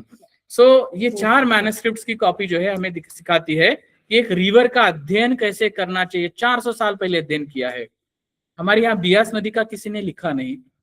बियास नदी के बारे में बियास महात्म्य है क्या? नहीं है, मुझे क्षमा करना। बियास रिवर का ऐसे सैकड़ों साल पहले लिखा हुआ महात्म्य नहीं है। भीमा नदी का है, कृष्णा नदी का है। कृष्णा नदी का मेरे पास ये कॉपी है। हाँ, पूरे भारत में अभी 2 कॉपी बची है, एक विजयवाड़ा में तेलुगु में पब्लिश हुई और दूसरी मेरे पास है। कृष्णा नदी महात्म्य है, गंगा महात्म्य है, बट हमारे पास में बियास महात्म्य, सतलज होगी भी शायद, मुझे क्षमा करना, मेरा इतना अध्ययन नहीं है, बट हमें ढूंढ निकालना है। हमारी नदियों का ऐसा इतिहास उस समय से लेकर के अभी क्यों ढूंढना है? क्योंकि उस समय क्या स्थितियां थी नदियों की, आज क्या स्थिति है, ये सब हमको उससे पता चलता है। We the so called civilised people, well educated people, हम लोग क्या करते हैं? ये जो आपके सामने दिख रहा है ना पानी का वाटर टैंक, ये वाटर टैंक है एलोरा में, केव नंबर 5 जो महाथेरवाड़ा, उसके सामने में राइट में 2nd नंबर का एक कुआं है, जिसका पानी देखिए इतना शुद्ध है, नीचे का तल दिखाई दे रहा है ना। बट हम लोग क्या किए हैं, पढ़े लिखे लोग, बॉटल उसके अंदर डाल दिए है। ये बना हुआ कुआं जो है ये 2100 साल पहले का है, 1st सेंचुरी BC का है ये, और उसके अंदर हम लोगों ने ये फेंका हुआ है। एटलीस्ट हेरिटेज को खराब तो मत कीजिए, निर्माण नहीं कर सकते, उसको खराब तो मत कीजिएगा। ये रान की वाव नाम का एक कुआं, हाँ, ये एक बॉडी, वाटर बॉडी, ये 11वीं शताब्दी में एक महारानी ने बनाई थी। हाँ, कहाँ बनाई? गुजरात में। तो रानी की वाव, इसको बोलते हैं रानी की वाव। तो ये यूनेस्को वर्ल्ड हेरिटेज साइट है। एक महिला कितना बड़ा काम खड़ा कर सकती है, उसका सबसे सुंदर उदाहरण है। अच्छा, ऐसा स्टेप बाय स्टेप अंदर चलिए, इतनी सुंदर मूर्तियां इसके अंदर पूरी हजारों की संख्या में बनी हुई है। ऐसे ही बड़े बड़े वाटर बॉडीज हमारे यहाँ के साउथ के टेम्पल्स में, चिदम्बरम टेम्पल, हाँ, मदुरई का मीनाक्षी टेम्पल, कई सारे टेम्पल्स में। इसका कारण क्या था? Why we should need such type of large water bodies there? जरूरत क्या है इसकी? दो कारण। एक तो उत्सव वगैरह होता था, हजारों लोग आते थे, वो बात अलग है, बट हमारे मंदिरों में हमारी पाठशालाएं चलती थी। आज भी मस्जिद में मदरसा चलते हैं ना, बट मंदिरों से हमारी पाठशालाएं खत्म हो गई। एक्चुअली मठ जो थे ना, मठ वो मंदिर के साथ ही रहते थे, और मठ जो होते थे वो एक्चुअली पाठशाला होती थी। बट बाद में एजुकेशन अलग हुआ, मंदिर अलग हो गए, और शिक्षा से श्रद्धा खत्म हो गई, और श्रद्धा में से जो है शिक्षा खत्म हो गई, तो अंधश्रद्धा बन गई। ये सारी गड़बड़ हमारे यहाँ हो चुकी है। सो आर्किटेक्चर नॉलेज की बात करते हैं, सुंदरता तो भरी पड़ी हुई है हमारे देश में, कोने कोने में बिखरी पड़ी हुई है। ये कैलाश केव, हाँ, 86,000 स्क्वायर फीट, क्यूबिक फीट पत्थरों को निकाल करके इसको बनाया गया है। तो इतना सुंदर कैलाश केव। ये देखिएगा, ये मदुरई का मीनाक्षी टेम्पल है, 14 गोपुरम है इसके। इसका प्लान देखेंगे तो ये देखिए, ये आर्किटेक्चरल प्लान है। इतना मास्टर प्लान 800 साल पहले बना हुआ है, 800 साल पहले, इतना सुंदर। हाँ, इसके अंदर एक साथ में 1600 लोग रह सकते हैं, इतना बड़ा ये मंदिर है। हाँ, 1600 लोग रह सकते हैं। उसका कॉरिडोर देखिएगा, 1000 स्तंभों का कॉरिडोर है। See the beauty of this. और आज भी इतने सुंदर है। ये जो है इंडिया का एक सबसे बेस्ट आर्किटेक्चरल प्लान जिसको हम कहते हैं। So this is the dumbbell temple. आप गदग डिस्ट्रिक्ट में डंबल गांव में जब जाते हैं तो गदग से डंबल के उसमें जाते समय में लेफ्ट साइड में ये टेम्पल है। हाँ, दर्ड बसप्पा टेम्पल इसको बोलते हैं। और राइट साइड में और एक टेम्पल है वहां पे, वो भी सुंदर है। बट इसका master plan, see the star shaped, जो ऊपर जिस तरह से वो चढ़ा हुआ है, तो 24 पॉइंटेड है ये। तो इतना सुंदरता जो निर्माण की है, ये गदग का ये ओल्ड सरस्वती टेम्पल है। सो वहां पे तीन टेम्पल, एक ही नहीं, सॉरी 4 टेम्पल है, उसको बोलते हैं त्रिकुटाचलेश्वर, बट 4 टेम्पल है। एक Saraswati, old Saraswati temple, new Saraswati temple, Veer Narayan temple, Surya Narayan temple. So उसका हाफ पिलर्स, उसके अंदर जो सुंदरता है, इतना कार्विंग सुंदर की है। आपका ये जो शर्ट होता है या साड़ी, आपके धागा निकालिएगा, वो कार्विंग के अंदर से धागा निकाल सकते बाजू में, इतना माइन्यूट कार्विंग वहां पर किए हुए हैं। सो ये देखिएगा, ये मात्र 21 इंच का है, और 21 इंच के इस दरवाजे का ये जो खिड़की दिख रहा है ना, इतने इसमें ये इतना सब बनाया हुआ है। ये होयसलों का आर्किटेक्चर है। बेलूर, हड़ेबीड, सोमनाथपुरम, कर्नाटक के जो प्लेसेस है, तो उसमें इसको बनाया है। इतना minute, inch and inch carving. अब मैं पूरा टेम्पल दिखाता हूँ, see this from bottom to top. उसका हर इंच इंच जो है इतना ब्यूटीफुल कार किए है। एडम हार्डी जैसे लोगों ने विदेशों से जो आए हैं, उन्होंने इसके जो वर्णन किए हुए, उसको अगर आप पढ़ेंगे, हाँ, ब्रिटिशर्स लोग उसको लिखते हैं कि इट्स लाइक द हेवन। गर रुए, वो एक है ना कश्मीर के बारे में, क्या है वो, गर रुए हमियस्त, वो हमियस्त, वो हमियस्त, अगर धरती पर स्वर्ग कहीं है तो बस यही है, बस यही है, यही है। वैसे ही कुछ इसके बारे में जब सामने जाते हैं ना, एक दिन में मैंने इसके 2700 फोटोग्राफ खींचे थे इसी एक टेम्पल के। तो ऐसे गांव गांव जाकर के हम जब इसको देखते हैं, अध्ययन करते हैं, तब पता चलता है कितना उसका है। देखिए, आप लोग आजकल जो है आईब्रो यूज करते हैं, हाँ, काजल लगाते हैं, उसके पर्स देखिएगा, वो छोटी वाली लेडी के हाथ में पर्स देखिएगा, ये 12th सेंचुरी का है। ये हमारे खजुराहो टेम्पल के ऊपर का शिल्प का फोटो लिया हुआ है। और लेफ्ट साइड में जो है वो अजंता का है, वो 486 यानी एडी में बना हुआ है, आज से लगभग 1600 साल पहले। सो उसके हाथ में क्या है, मिरर, दर्पण में देख करके वो अपना मेकअप कर रही है। आजकल आप ही स्मार्ट हो ऐसा नहीं है, वो भी स्मार्ट थे भाई। तो उसका वो वर्णन है, वो पर स्पेशली मुझे बहुत पसंद आया। हाँ, ये देखिएगा, ये गले के अलंकारों के साथ साथ लेफ्ट में अगर आप देखेंगे तो क्या दिख रहा है आपको, उसके पैरों को देखिए, क्या है उसके पैर में, चप्पल है भाई। हाँ, वो चप्पल दिखाया, स्लीपर चप्पल जिसको हम बोलते हैं ना, वो वहां पर दिखाया हुआ है। उंगलियां देखिए जरा इसकी, ये पत्थर का बना हुआ शिल्प 800 साल पहले का, यादव काल का है, बेड़ापुर नाम का गांव है महाराष्ट्र में। उसकी उंगलियां देखिए, उसके नाखून देखिएगा, चट्टान के अंदर इतनी सुंदरता निर्माण किए है, जैसे मानो मोम के इसमें पिघला दिए हो। इतना चट्टानों के अंदर की वो सुंदरता है। Master craftsman. मंदिरों को सुंदर रखा जा कैसे सकता है, उसका सबसे बेस्ट एग्जाम्पल है अमृतसर। सेवा भाव होना चाहिए आपके अंदर। जब सेवा का भाव होता है ना, फॉरगेट योर ईगोज, समाज के लिए हम है, ये आपके अंदर भावना जब होती है ना, तो करोड़पति आदमी भी वहां आकर के चप्पल जूते आपके साफ करता है। लंगर में खाना जिस तरह से, मैं गया हूँ, आजकल आज बहुत रील चल रहे झूठे ये फैलाने का, मुझे माफ करना, बट मैं खुद यहाँ गया हूँ, खुद मैंने यहाँ खाना खाया है। किसी को बोलते नहीं है तुम कौन से जाति के हो, धर्म के हो, दिन रात चलता है, दिन रात। कोरोना काल में भी हजारों हजारों लोगों को खिलाए। मैं महाराष्ट्र में नांदेड़ डिस्ट्रिक्ट में गुरु गोविंद सिंह जी का जो गुरुद्वारा है, वहां पे गुरु गोविंद दास सिंह जी द्वारा लिखित एक ग्रंथ मेरे पास में है, ओरिजिनल चंडी महात्म्य नाम का जो ग्रंथ है वो मेरे पास है। सो उनका हैंडराइटिंग कॉपी को मैं वहां लेकर के गया था। मेरे लिए सौभाग्य की बात है कि हमारे देश में सेवा की परंपरा, हमारे महाराष्ट्र में बुल्ढाना डिस्ट्रिक्ट में शेगांव नाम की एक जगह है, वो भी ऐसी ही सेवा देते हैं। आप वहां जाओगे ना तो आपको बोलते, बोलिए माऊली मैं आपकी क्या सेवा करूं, हाथ जोड़ के पूछते हैं। आपको अगर रहना है तो मात्र 50 रुपए देकर के रहने के लिए वहां व्यवस्था है, गेस्ट हाउस है, पूरा परिवार है, आपका फैमिली है। अगर आप बहुत 5 स्टार लाइक सेवा अगर आपको चाहिए तो 1,500 रुपए में पूरा एसी सूट आपको मिलता है। 500 रुपए से आपके पूरे फैमिली को रहने की व्यवस्था है। तो ये सब अच्छा, भोजन करेंगे पेट भर के 30 रुपए में, पानी का बोतल लेंगे, ये वाला पानी का बोतल 8 रुपए में देते हैं। ये सारी सेवा भावना है। जब तक ये सेवा का भाव जीवित नहीं रहेगा, हेरिटेज जिंदा नहीं रहेंगे, नहीं बचेंगे, नष्ट हो जाएंगे। आदमी जब भूखा मरेगा ना, इसका सोना लूट के ले जाएगा। क्या हुआ था हमारे यहाँ पानीपत के वार के समय में, दीवाने आम और दीवाने खास में मराठाओं की सेनाओं ने उस सोने का, उसके अंदर का पूरा ये लूट लिया था। क्यों? क्योंकि उस समय सैनिक हमारा जो था उसकी 1 साल की सैलरी थी 1 रुपए, 1 साल की, वो भी उसको समय पर नहीं मिल रहा था, तो उसने वो सोने का तख्त जो है उसको तोड़ के लूट लिया। सो ये हो जाएगा जिस समय अगर हम सेवा का भाव भूल जाएंगे। तो धरोहर के साथ इस शब्द को याद रखना है। हाँ, ये क्या है?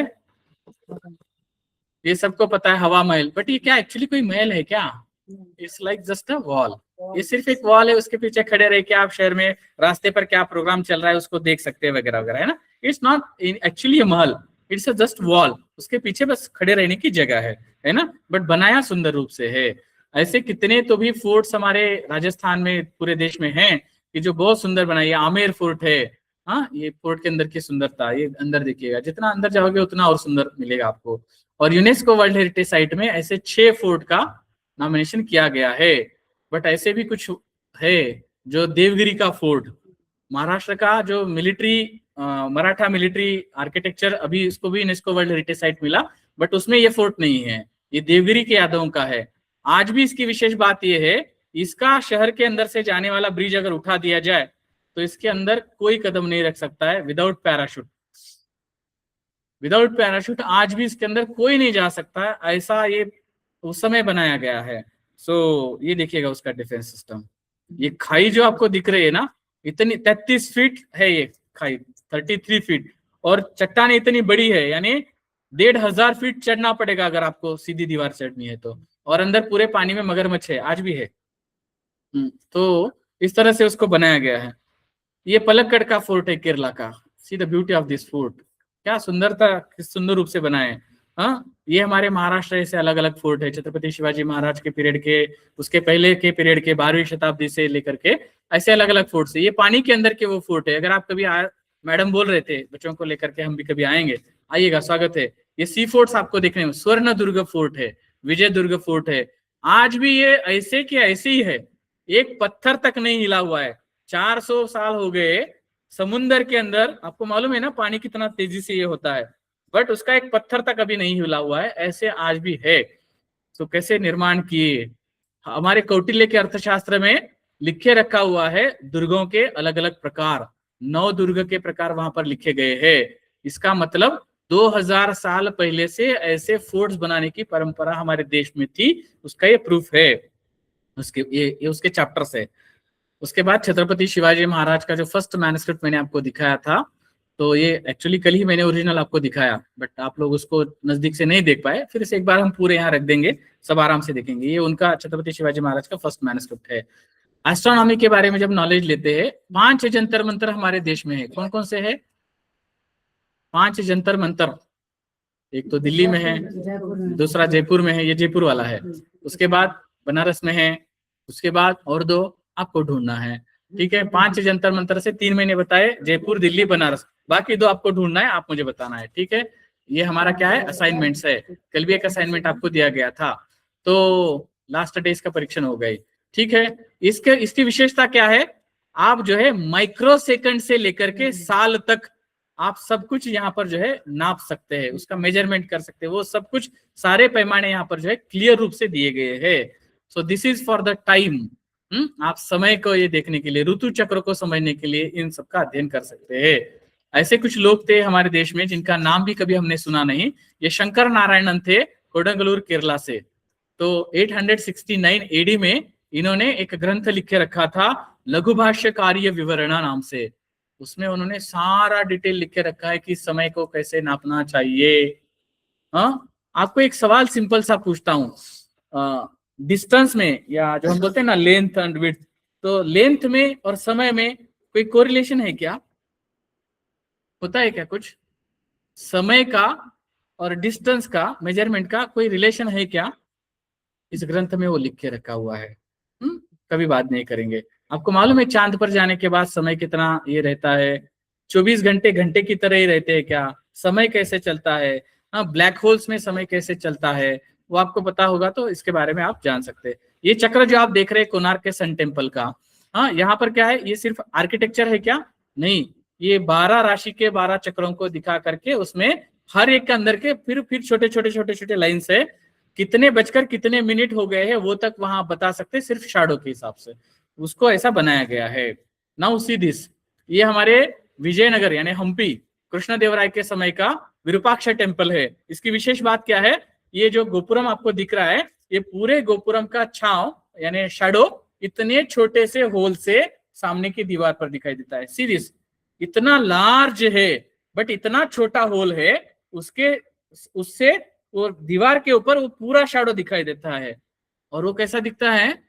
वो कैसा दिखता है? उल्टा दिखना चाहिए ना शैडो, सीधा दिखता है।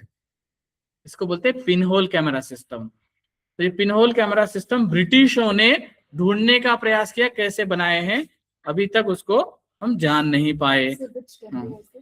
विरूपाक्ष टेम्पल, हम्पी, हाँ, कर्नाटका, कृष्णदेवराय के पीरियड का। It is of the 1534। हाँ, उसके बाद में वुड वर्क, लकड़ी के अंदर किया हुआ काम। अहिल्या देवी होलकर का नाम सुना है? अहिल्या देवी होलकर महाराष्ट्र की एक बहुत फेमस लेडी, जिसने, सॉरी मैं महाराष्ट्र का बोल रहा हूँ, हमारे मध्य प्रदेश इंदौर का और महेश्वर का, बट मैं मानता हूँ कि मेरी है, क्योंकि ये लोक माता है सब समाज के लिए जिन्होंने काम किया है। बनारस में भी कितने तो भी घाट इन्होंने बनाए, देश भर में जगह जगह पर समाज के लिए उन्होंने काम किया। ये उनका रंग महल है, इसको रंग महल बोलते हैं। सो वुड वर्क देखिएगा कितना ब्यूटीफुल किया है, 3 मंजिला है ये, और इतना माइन्यूट कार्विंग वुडन में किया हुआ है, और दीवारों पर बहुत सुंदर पेंटिंग्स यहाँ पर है। हाँ, अब चलते हैं स्क्रिप्ट्स के ऊपर, राइटिंग्स के ऊपर। ये सील्स जो बने हुए हैं अपने आसपास में, हाँ, हजारों साल पहले सील के ऊपर इस तरह से प्राणी उकेरे गए, कुछ लिखे गए। मैंने भी एक ऐसा ढूंढ निकाला था, एक इंस्क्रिप्शन ढूंढ निकाला था, वो मेरा ही फोटो है। 2200 साल पहले का एक इंस्क्रिप्शन, पहाड़ों में जाकर के, गुफा के अंदर जाकर के, पानी के अंदर से चलते हुए एक दीवार के ऊपर, भदंत इंद्र रक्षितम, उसने इस केव को निर्माण किया, उसके बारे में जैन समाज का ये पहला इंस्क्रिप्शन है। 2200 साल पहले का, 200 BC का। सो ये है महाराष्ट्र में पुणे जिले में मावळ तालुका में गोवित्री नाम की गांव में जाने से पहले राइट साइड में पहाड़ी के ऊपर एक गुफा के अंदर एक केव है। ये मेरे बाजू में जो खड़े हैं ये वही फोर्स मोटर के जो मालिक है, उनके धाड़ीवाल जी, प्रदीप धाड़ीवाल जी मेरे साथ आए थे। सो लिटरेचर हेरिटेज की बात करते हैं तो गाथा सप्तशती जैसे सुंदर ग्रंथों का निर्माण किए हैं। एक विशेष बात, हमारे देश में महिलाओं को पढ़ने का कोई अधिकार नहीं था, ऐसा बोलते हैं ना? Is it true? Is it true? आपके सामने एक प्रूफ है 150 BC का, 150 BC 2250 साल पहले का विंध्यवासिनी गुरुकुल। ये भारहूत के शिल्पों में मिला हुआ था कि 2200 साल पहले हमारे देश में महिलाओं के द्वारा महिलाओं को पढ़ाने वाला ये गुरुकुल है। इसके सारे प्रेजेंटेशन सिर्फ महिलाओं के, आप कभी पूछिएगा, मैं दिखाता हूं, मैंने सिर्फ उसका भी एक प्रेजेंटेशन बनाया। सी दिस, ये क्या है इस तरफ में? ये क्या है इस तरफ? देखिए समुद्रगुप्त जो है वो अपना वो बजा रहा है, वाद्य बजा रहा है, तंतु वाद्य, बट इस तरफ महिलाएं बजा रही है। देखिएगा, महिलाएं वाद्य बजा रही है, महिलाएं तबला बजा रही है, सारे म्यूजिकल इंस्ट्रूमेंट्स महिला प्ले कर रही है और महिला नृत्य कर रही है। कहाँ से सीखा भाई? अगर महिलाओं को पढ़ने लिखने का और ये सब सीखने का अधिकार नहीं था तो ये कहाँ से आ गया? कहाँ से सीखा फिर महिलाओं ने? इसका मतलब है कुछ गलत नैरेटिव्स हमारे देश में बनाए गए ब्रिटिश समय में, बट वास्तविकता यह जो हमारे सामने दिख रही है, हमारे देश में ये सारी परंपरा चल रही थी। और आप देखिएगा सिर्फ नृत्य संगीत नहीं, ये सामने देखिए सारी महिलाएं तलवार चला रही है, धनुष चला रही है, लिख रही है, हाथ में दिख रहा है ना पेन और नोटबुक दिख रहा है, ये सारा महिलाओं का है। ये कब के है? सभी 12वीं शताब्दी, 11वीं शताब्दी, 10वीं शताब्दी से लेकर 16वीं शताब्दी तक। तो इतना सारा एविडेंसेस होने के बावजूद क्यों झूठ हमको सिखाया जाता है? इसका कारण है क्योंकि हमने कभी अपनी आंखें खोल करके देखने का प्रयास नहीं किया। अपने आसपास में इतने सारे प्रमाण है। सीधे हम बोलते हैं ना, महाराष्ट्र में एक कहावत होती है मराठी लोगों के लिए, वाघाच्या जबड्यात घालून हात मोजितो दात ही जात मराठ्यांची। माने शेर के मुंह में हाथ डाल करके उसके दांत गिनते वो मराठा है, ऐसा बोलते हैं। हाँ, ये देखिएगा, ये महिला लड़ रही है टाइगर के साथ में। और ये कहां पर है? ये 15वीं 16वीं शताब्दी का जो महानवमी डिब्बा जो हम्पी में बना है, विजयनगर कृष्ण देवराय ने जिसको बनाया था, वहां के महानवमी डिब्बा के ऊपर ये शिल्प बनाया हुआ है। वहां की महारानी बैठकर निर्णय करती थी कि जो है योद्धा को होना चाहिए, महिलाएं लड़ रही है टाइगर के साथ में। और हम बोल रहे हैं कि महिलाओं को सीखने का कोई अधिकार ही नहीं था। यानी इतनी वीरांगनाएं सारी है, देखिएगा ये बैठी महारानी इधर, ये निर्णय लेती थी। सो ये सारी बातें जो है, जो झूठी बातें, उसको बाजू में रख करके कुछ अच्छा सीखेंगे। चलिए अब आते हैं integration of this Indian knowledge system में कुछ ऐसी बातें। आप में से कितने लोगों का हैंडराइटिंग अच्छा है? आपको लगता है कि मेरा हैंडराइटिंग अच्छा है? जिसको लगता है मेरा हैंडराइटिंग अच्छा है भाई, ऐसा लगता है? मुझे तो लगता है 100% कि मेरा हैंडराइटिंग अच्छा है, क्योंकि मैंने मराठी, हिंदी, अंग्रेजी सभी में कैलीग्राफी में फर्स्ट नंबर पाया है मैंने। मैं तो ट्रक पर काम करता था, 6 साल मैंने ट्रक पर काम किया, ट्रक सफाई का काम करता था, फिर भी मगर लिखने की आदत नहीं छोड़ी मैंने। तो कैलीग्राफी में भी मुझे जो है फर्स्ट अवार्ड मिला हुआ है। आप भी ऐसे सुंदर लिखन करने का प्रयास कीजिएगा, क्योंकि सुंदर हस्ताक्षर जो होते हैं वो सुंदर मन का प्रतीक होते हैं। So try to it. Gandhi ने एक बार लिख के रखा है, मैं पूरा जीवन प्रयास करता रहा अच्छा हैंड राइटिंग ये करने का, बट संभव नहीं हो पाया। बट इतना था, गांधी दोनों हाथों से लिखते थे, उसमें वो मास्टर थे। हिंद स्वराज किताब में 42 पन्ने उन्होंने जो है लेफ्ट हैंड से लिखे हुए हैं। सो यहाँ पर जो है 3 इडियट फिल्म में वो प्रिंसिपल लिखता है ना, उस तरह से। कितने लोग हैं यहाँ पर जिनको मेहंदी निकालने आता है? बहुत अच्छे, बहुत अच्छे। प्रैक्टिस चालू रखिएगा। मैं अपने जिंदगी में कभी, जब मुझे पैसा नहीं था, मेरे पास खाने के लिए भी 2 वक्त की रोटी नहीं थी, तब मैं दूल्हा दुल्हन के हाथों पर मेहंदी निकालता था और मुझे पैसे मिलते थे। तो ये आर्ट मैंने उस समय सीखा। ये कलाएं हैं जो हमें और ज्यादा सुंदर बनाती है। हाँ, हमारा जो है मन, कला, आप सबने कितनी सुंदर सुंदर चीजों का निर्माण किया, ये सारी कलाएं हैं। एम्ब्रॉयडरी वर्क किस किसने किया है? हाँ, ये है, बहुत अच्छे। मैं अपनी बहन के साथ बचपन में जो है 10 रुपए का ये रिंग मिलता था लकड़ी का, 10 रुपए का रिंग लेके आते थे। पुराना कोई भी कपड़ा जो होता था उसको ला करके उसके अंदर डाल करके, बस थोड़ा क्लीन होना चाहिए, अलग अलग कलर के थ्रेड्स लेकर के हम लोग ये बनाते थे। और बनाने में खर्चा भी कितना होता था? मैक्सिमम 50-100 रुपए इतना तक की, बट बनता बहुत सुंदर था। आज हम ये भूल गए हैं। सुंदरता निर्माण करने में जो हम ध्यान लगाते, सारी बुराइयों को भूल जाते हैं, क्योंकि बुरा सोचने के लिए भी वक्त नहीं मिलता। ये देखिए रंगोली आर्ट, किस किस को रंगोली निकालने आता है? अच्छा रंगोली निकाल सकते हैं? चलिए, अरे शर्माइए क्यों, अच्छे से। Yes, okay. मैंने कल बोला था अथर्व जो है उसको रंगोली बहुत सुंदर निकालता है वो। हाँ, आप उसको कल हम बताएंगे, कल परसों जब भी आएगा उसको बताएंगे। आज वो चला गया पहाड़ी देखने के लिए, सो उसको बता देंगे। तो ये रंगोली जो है हमारे देश में 12वीं शताब्दी में संत ज्ञानेश्वर ने ज्ञानेश्वरी में इसके बारे में बड़े सुंदर वर्णन लिखे रखे हुए हैं रंगोली के बारे में। ये देखिएगा, ऐसा पेड़ कभी देखा है? कभी ऐसा सोचा है? दिल्ली में जाइएगा, दिल्ली में आपको जो है national gallery of modern art जो है उसके सामने ऐसा पेड़ दिखाई देगा। ये देखते ही मुझे इतना आश्चर्य लगा, ऐसा भी पेड़ हो सकता है? वास्तविक में कभी ऐसा पेड़ मैं देख सकता हूँ क्या? हाँ, तो मैंने वो नीचे का लाइन लिखा, new concept of art born here. हाँ, न्यू कंसेप्ट ऑफ आर्ट, कला की कुछ नई संकल्पनाओं का जन्म जहां पर होता है, ऐसा ये प्लेस है। और एक्चुअल में पेड़ पर लगे हुए नहीं, बट ऐसे रखे हुए पेड़ मैंने देखे। गुजरात में सनोसरा ग्राम विद्यापीठ नाम से एक गांव है, वहां हर बच्चे को स्कूल में आने के बाद एक पेड़ दिया जाता है। बोलते बेटा आज से ये पेड़ तुम्हारा है, इसके ऊपर ही तुम्हारे बर्तन रखने हैं, तुम्हारे कपड़े रखने हैं, तुम्हारी किताबें रखनी है, सब कुछ उस पेड़ के ऊपर ही होता है। उसकी पेटी भी हो तो उस पेड़ के ऊपर ही रहती है। और जब तक वो स्कूल छोड़ के चला जाए उसको एक खाली जगह भी दी जाती है और एक छोटा पौधा दिया जाता है, और बोलते हैं जाते वक्त तक जो है दूसरे के लिए एक पेड़ जो है निर्माण करके जाओ। तो बच्चा उस पेड़ को संभालता भी है, बड़ा करता है। सनोसरा ग्राम विद्यापीठ गुजरात, ये गांव का नाम है जहां पर इस तरह से कंसेप्ट है, आज भी वो पालन कर रहे हैं। और वहां पर पेड़ पर आपको उसके बर्तन मिलेंगे, बकेट मिलेंगे, सब कुछ ये चीजें इस तरह से वहां पर मिलेगी। सो अब थोड़ा सामने देखिए क्या है, ये गांधी का स्टैचू किस चीज से बनाया है? हाँ, कुछ धागे के साथ और भी कुछ होगा ना? हाँ, क्या? हम घर बनाते समय में जो लोहे की सलाखें बचती है ना, जो हम फेंक देते हैं, उसको ला करके हमने ये बनाया है। हमारे जलगांव शहर में गांधी उद्यान नाम का एक गार्डन था शहर के लोगों का, तो उस गार्डन में हमने ये बनाया, उस गार्डन को हमने अभी अडॉप्ट किया है। उस गार्डन को सुंदर बना के उसके अंदर मात्र मात्र 110 रुपए का वो थ्रेड भी हमने ही बनाया, क्योंकि पूनी से वो कपास से कपड़ा बनाने की जो प्रक्रिया है ना, मैं रोज 6 पूनी बुनता था और साल के 6 ड्रेस खुद के खुद बना लेता था। वो बचे हुए धागे में से इसको बनाया गया है। और वो सामने जो चरखा है वो खादी सरंजाम कार्यालय अहमदाबाद से हमने लाया था, उसको वहां सामने रखा गया है। सो कितनी सुंदर कलाकृति, आप सिर्फ फेंक दी हुई सलाखें और धागे को लेकर के बना सकते हैं, उसके उदाहरण के लिए रखी है। Now we all are born in this digital era. हम सब लोग एक ऐसे डिजिटल युग में जन्म लिए हैं। तो इस डिजिटल युग में आप सामने कुछ देख रहे हैं, ये क्या है? ये क्या है? ये डिजिटल किताबें है एक्चुअली। अभी कुछ दिन पहले मुद्राताई हमारे यहाँ जलगांव म्यूजियम में आई थी, तो मैंने सामने वो किताबें म्यूजियम में हमारी रखी थी, ऐसे हवा में हाथ पलट दिया कि किताब के पन्ने पलट जाते थे। हवा में ऐसे हाथ घुमा लो, किताब के पन्ने पलट जाते थे। कैसे? क्योंकि किताब भी डिजिटल थी, सारा सेंसर लगा हुआ था, सेंसर में हाथ घूम लिया तो पन्ना पलट जाता था। ऐसे कुछ प्रयोग हमने हमारे म्यूजियम में किए। ऐसे 4 लाख किताबों का काम अभी हम कर रहे हैं।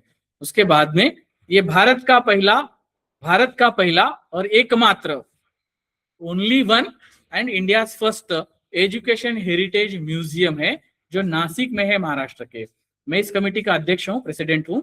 और ये 1920 में छत्रपति शाहू महाराज के द्वारा बनाई हुई एक पुरानी इमारत थी। वो एक स्कूल था, बोर्डिंग स्कूल था, बाद में बंद हो गया। अब यहाँ पर 48 कमरे हैं, 48 कमरे। उसमें से 24 कमरे में हमने एक छोटा स्कूल बना दिया छोटे बच्चों के लिए, प्ले ग्रुप और नर्सरी के लिए, होराइजन पब्लिक स्कूल नाम से। और लेफ्ट साइड में ये म्यूजियम बनाया। इस म्यूजियम में 4 सेक्शंस है। फर्स्ट सेक्शन है वर्ल्ड एजुकेशन, सेकंड सेक्शन है Indian education ancient to modern, उसके बाद थर्ड सेक्शन है महाराष्ट्र एजुकेशन, और फोर्थ सेक्शन है जिस संस्था को 100 साल पूरे हुए, ये मराठा विद्या प्रसारक संस्था, जिस संस्था की ये बिल्डिंग है, उसकी जानकारी और नासिक जिले की पूरी जानकारी देने का वो सेक्शन है। सो 24 कमरों में हमने इस म्यूजियम को बनाया है।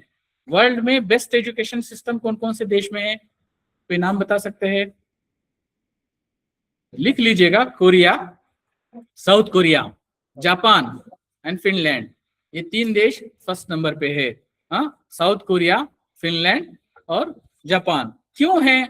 वाई? आप खुद ही पढ़ लीजिएगा, जाकर के आप ही सर्च कर लीजिएगा। तो भारत की शिक्षा पद्धति हमने इसमें जो दर्शाने का प्रयास किया है, गुरुकुल से लेकर के, मौखिक से लेकर के, मध्यकाल में, सल्तनत काल में, मुगल काल में और ब्रिटिश इरा में, आजादी के बाद में, वो सब जर्नी हमने इसमें दिखाने का प्रयास किया है। देखिएगा, ये 100 साल पहले का बिल्डिंग है। उसका फ्लोरिंग हमने थोड़ा सा चेंज किया है, उसका रूफ थोड़ा चेंज किया हुआ है, बट ओल्ड लुक वैसा ही कायम रखा है। इनॉग्रेशन से पहले इस म्यूजियम को 2 नेशनल अवार्ड मिले। इनॉग्रेशन से पहले 2 नेशनल अवार्ड इसको मिले हुए हैं। मुझे खुशी है कि मैं इस म्यूजियम कमेटी का प्रेसिडेंट भी हूं, और ये सारे प्रयोगों को मैंने बाद में मेरी किताब में भी लिखा है। ये है विश्व का एक ऐसा म्यूजियम जो गांधी का सबसे बड़ा म्यूजियम है। ये जलगांव में है, महाराष्ट्र में, जलगांव, अजंता के नजदीक।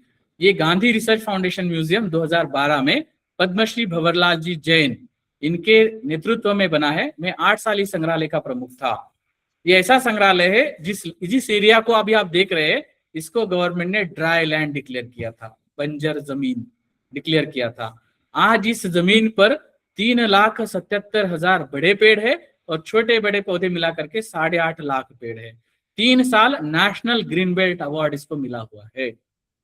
ये मैं इसलिए बोल रहा हूं क्योंकि हम क्या कर सकते हैं उसके एग्जाम्पल में बता रहे। ड्राई लैंड, बंजर जमीन में ये सब सुंदरता आप देख रहे हैं। दुनिया के 187 प्रजाति के आम यहाँ पर है। कल जो जूस हम पी रहे थे, माजा, स्लाइस वगैरह, ये माजा और स्लाइस का, मैंगो का जूस हमारे यहाँ से आता है, क्योंकि वो कंपनी हमारी कस्टमर है। उनको हम बेचते हैं। मैंगो पल्प, ड्रम्स, 200 लीटर के ड्रम्स मैंगो के पल्प जो है हजारों की संख्या में हर साल हम ये माजा और स्लाइस को बेचते हैं और उसको पानी डाल करके और प्रिजर्वेटिव डाल के बॉटल में बंद करके वो आपको बेचते हैं। सो ओरिजिनल पल्प पीना है तो आइएगा, खुशी है। परसों अभी मधुरा ताई और हमारे इंटेक के चेयरमैन सब आए थे, उनको भी हमने वहां जाकर के पिलाया था। आप भी आइएगा, आपको ओरिजिनल मैंगो पल्प जो है कैसे बनता है वो सब प्रोसेस दिखाई जाती है और पिलाई भी जाता है। सो ये सब इसलिए बता रहे। दूसरा, ये पूरा म्यूजियम 18 महीने 20 दिनों में बना है, 18 महीने 20 दिनों में। इसमें एक भी सीमेंट का कण यूज नहीं किया गया है, सीमेंट का यूज नहीं किया गया है। सारे पत्थर एक दूसरे के अंदर इस तरह से स्टोन लॉकिंग सिस्टम से बिठाए गए हैं। यानी हमारी प्राचीन परंपराओं को फिर से हमने यानी यूज करने का प्रयास किया। सारे स्टोन लॉकिंग सिस्टम से बिठाए हैं। और इसका छत जो है, छत बनाया नहीं गया है, छत उठा के रखा गया है। इसका छत उठा के रखा है। ग्रिया और लीड्स का प्लैटिनम अवार्ड इसको मिला। भारत का पहला अवार्ड राष्ट्रपति के द्वारा इस संग्रहालय को प्राप्त हुआ है। This is the only museum, first museum, ऐसा सारा मैंने कहा। बट ग्रिया और लीड्स का सेकंड अवार्ड बिहार के पटना के बिहार संग्रहालय को मिला, जो 2012 में बना था 493 करोड़ रुपए खर्च करके। बट हमारा म्यूजियम मात्र 65 करोड़ रुपए खर्च करके हमने बनाया है। 100 लोगों का स्टाफ करता है म्यूजियम में। 8 करोड़ रुपए हमारा सालाना एक्सपेंसेस है, हम लोग आराम से कमा लेते हैं। ये कपड़े भी मेरे म्यूजियम के अंदर बने हुए हैं। सो इसलिए ये देखिएगा, ये म्यूजियम का हमारा सामने वाला फ्रंट एरिया है और काफी सारा और भी सुंदरता उसकी है, मैं उसमें नहीं जाता। चलो अब आते हैं छोटे से हमारे गाँव में। ये गाँव का फ्रिज देखिएगा लेफ्ट साइड में, उसमें दूध भी रखे, खाना भी रखे, और उसके लेफ्ट में आप देख रहे हैं उसका दरवाजा है छोटा सा, उसको हम बंद कर सकते हैं। और राइट साइड में जो पेड़ काट दिए जाते हैं रोड के ऊपर, तो उसकी जो नीचे बचता हुआ कुछ हिस्सा है उसको उठा के लेके आए, बस थोड़ा सा पॉलिश कर दिए, उसके ऊपर पेंटिंग बना दिए। ये हमारे जलगांव में राजेश पाटिल नाम से एक इंजीनियर है, उनका शौक है और वो ये बनाते हैं, ये राइट साइड वाला, और गिफ्ट भी देते हैं। ऐसा बना लेते हैं उसको और वो गिफ्ट कर देते हैं। यानी गांव में इतनी छोटी छोटी सारी चीजें, आज जिसके लिए हम लड़ रहे हैं, इलेक्ट्रिसिटी नहीं है, ये गांव के एसी फ्रीज ऐसे बनाते थे, एसी बोल सकते हैं, क्योंकि वो हम्पी जो आप देख रहे थे ना, वो विरूपाक्ष टेम्पल, वहां पर एसी महल है, एसी महल है। विजयनगर कृष्णदेवराय ने उसके रानी के लिए बनाया, चिन्नम्मा देवी के लिए। हाँ, बट वहां पे एक भी दरवाजा और खिड़की नहीं है, फिर भी पूरा महल एसी है। ऐसे कैसे हो सकता है? बिना और दरवाजे खिड़कियों का एसी महल कैसे हो सकता है? वहां जाकर के देख लीजिएगा, है, आज भी है। 1526 में बना था, आज भी अच्छे से काम, 2026 हो गया, 500 साल हो गए, अच्छे से है, देख सकते हैं जाकर के। ये है हमारी प्राकृतिक सुंदरता। ये लेफ्ट साइड वाला फोटो हमने लिया था कोडाई कैनाल में, और ये राइट साइड वाला फोटो जो है वो कहाँ का है, कोई बता सकता है? किस फिल्म में देखा है इसको? यस, क्या होशियार है। बट ये व्यू कहाँ का है? ये मैं रोज देखता था पहले, रोज। ये कहाँ का है? गोवा से मुंबई जाने वाला जो रोड है ना, तो उस रोड पे है ये, गोवा मुंबई हाईवे पर। वहां से जाते समय ट्रेन इन पहाड़ों से गुजरती है, तो वहां का है। ये तो कुछ नहीं है, ये तो आपने फिल्म में देखा, इसलिए मैं हमारी सुंदरता क्षमा करना इसमें नहीं रखा। मैं एक फोटो दिखाता हूँ, मैं कल कल वो स्क्रीन रखूंगा। तो हमारे यहाँ ऐसे सैकड़ों झरने, वाटरफॉल्स गिर रहे हैं, सैकड़ों, ऐसे सुंदर जगह है, बट हम लोगों को वहां नहीं ले जाते हैं। मेरे फ्रेंड की फिल्म वहां बन रही थी, तो वो फिल्म के लिए मैं उसको वहां लेके गया था, बट स्ट्रिक्टली बताया था ये जगह का नाम नहीं बताना है। कल मैं वो दिखाता हूँ आपको, तो वो फिल्म भी बताता हूँ। तो वो सारा व्यू इतना सुंदर है, इतना सुंदर है, वो देख करके लगता है कि ऐसे तो सैकड़ों वहां हमारे सामने दिख रहे हैं। लेके भी जाऊंगा, बट लेके जाने के लिए कंडीशन है आंखें बंद करके गाड़ी में हमारे बिठा करके हम ले जाते हैं, और स्ट्रिक्टली आज भी ले जाते हैं। बट वो जगह नहीं दिखाते, मोबाइल वगैरह सब वहां पहले बाहर निकाल लेते हैं। हाँ, क्योंकि वो जगह खराब कर देते हैं। We the so called educated and civilised peoples, we are the literally worst. हम लोग प्रकृति का विनाश कर रहे हैं। हाँ, हम लोग अच्छे भी उतने ही हैं, बट हम बुरे भी उतने ही हैं। ये सारे शिक्षा के जो संस्थान आप देख रहे हैं, अभी जो नालंदा, तक्षशिला, विक्रमशिला की बात कर रहे हैं, हमारे आसपास हम लोग जो भी पढ़ रहे हैं, क्या हम ये सब जो पढ़ रहे हैं ये किसके लिए पढ़ रहे हैं? सिर्फ भूतकाल को समझने के लिए? मैंने कल भी कहा था, भविष्य का निर्माण करने के लिए। ये जो बच्चा आप देख रहे हैं ना, जो मास्क लगा के, ये आप ही है, ये आप ही है। 5-6 साल पहले आप भी ऐसे ही छोटे रहे होंगे, तो आप भी क्लासरूम में ऐसे ही बैठे होंगे ना। ये हमने दिया है आने वाली जनरेशन को। ये हमने दिया है आने वाली जनरेशन को, हम आपकी क्षमा मांगते हैं, बट आप कम से कम आने वाली आपकी अगली जनरेशन को ये मत दीजिएगा, वरना शायद इस पृथ्वी तल पर कोई दिखेगा नहीं, कम से कम मनुष्य दिखेगा नहीं, ऐसे हालात मत बनाइएगा। सो ये सब करने के लिए हमारी यूजीसी ने इम्प्लीमेंटेशन ऑफ भारतीय नॉलेज सिस्टम्स के लिए कई सारे कोर्सेज का निर्माण करने का ये किया था, शॉर्ट टर्म कोर्सेज भी बनाए गए थे, और इसका निर्माण करते रहे। शिक्षा का उद्देश्य मात्र जानकारी लेना नहीं, मनुष्यत्व का निर्माण करना है, ये उसका ये दिखाया है। Department of science and technology ने ऐसे कई सारे प्रोजेक्ट्स को डिजाइन किया है, Shri science and heritage research initiative वगैरह जैसे प्रोग्राम, और ये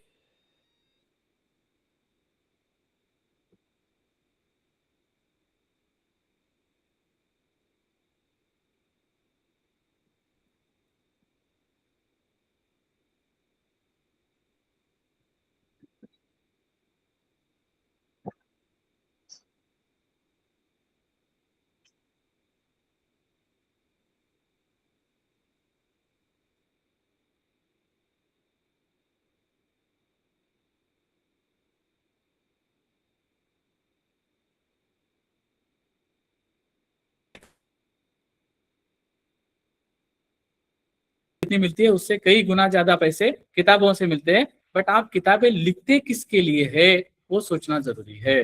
सो यहाँ पर जो है museum for neuro of technology, ये मेरी 19 नंबर की बुक है।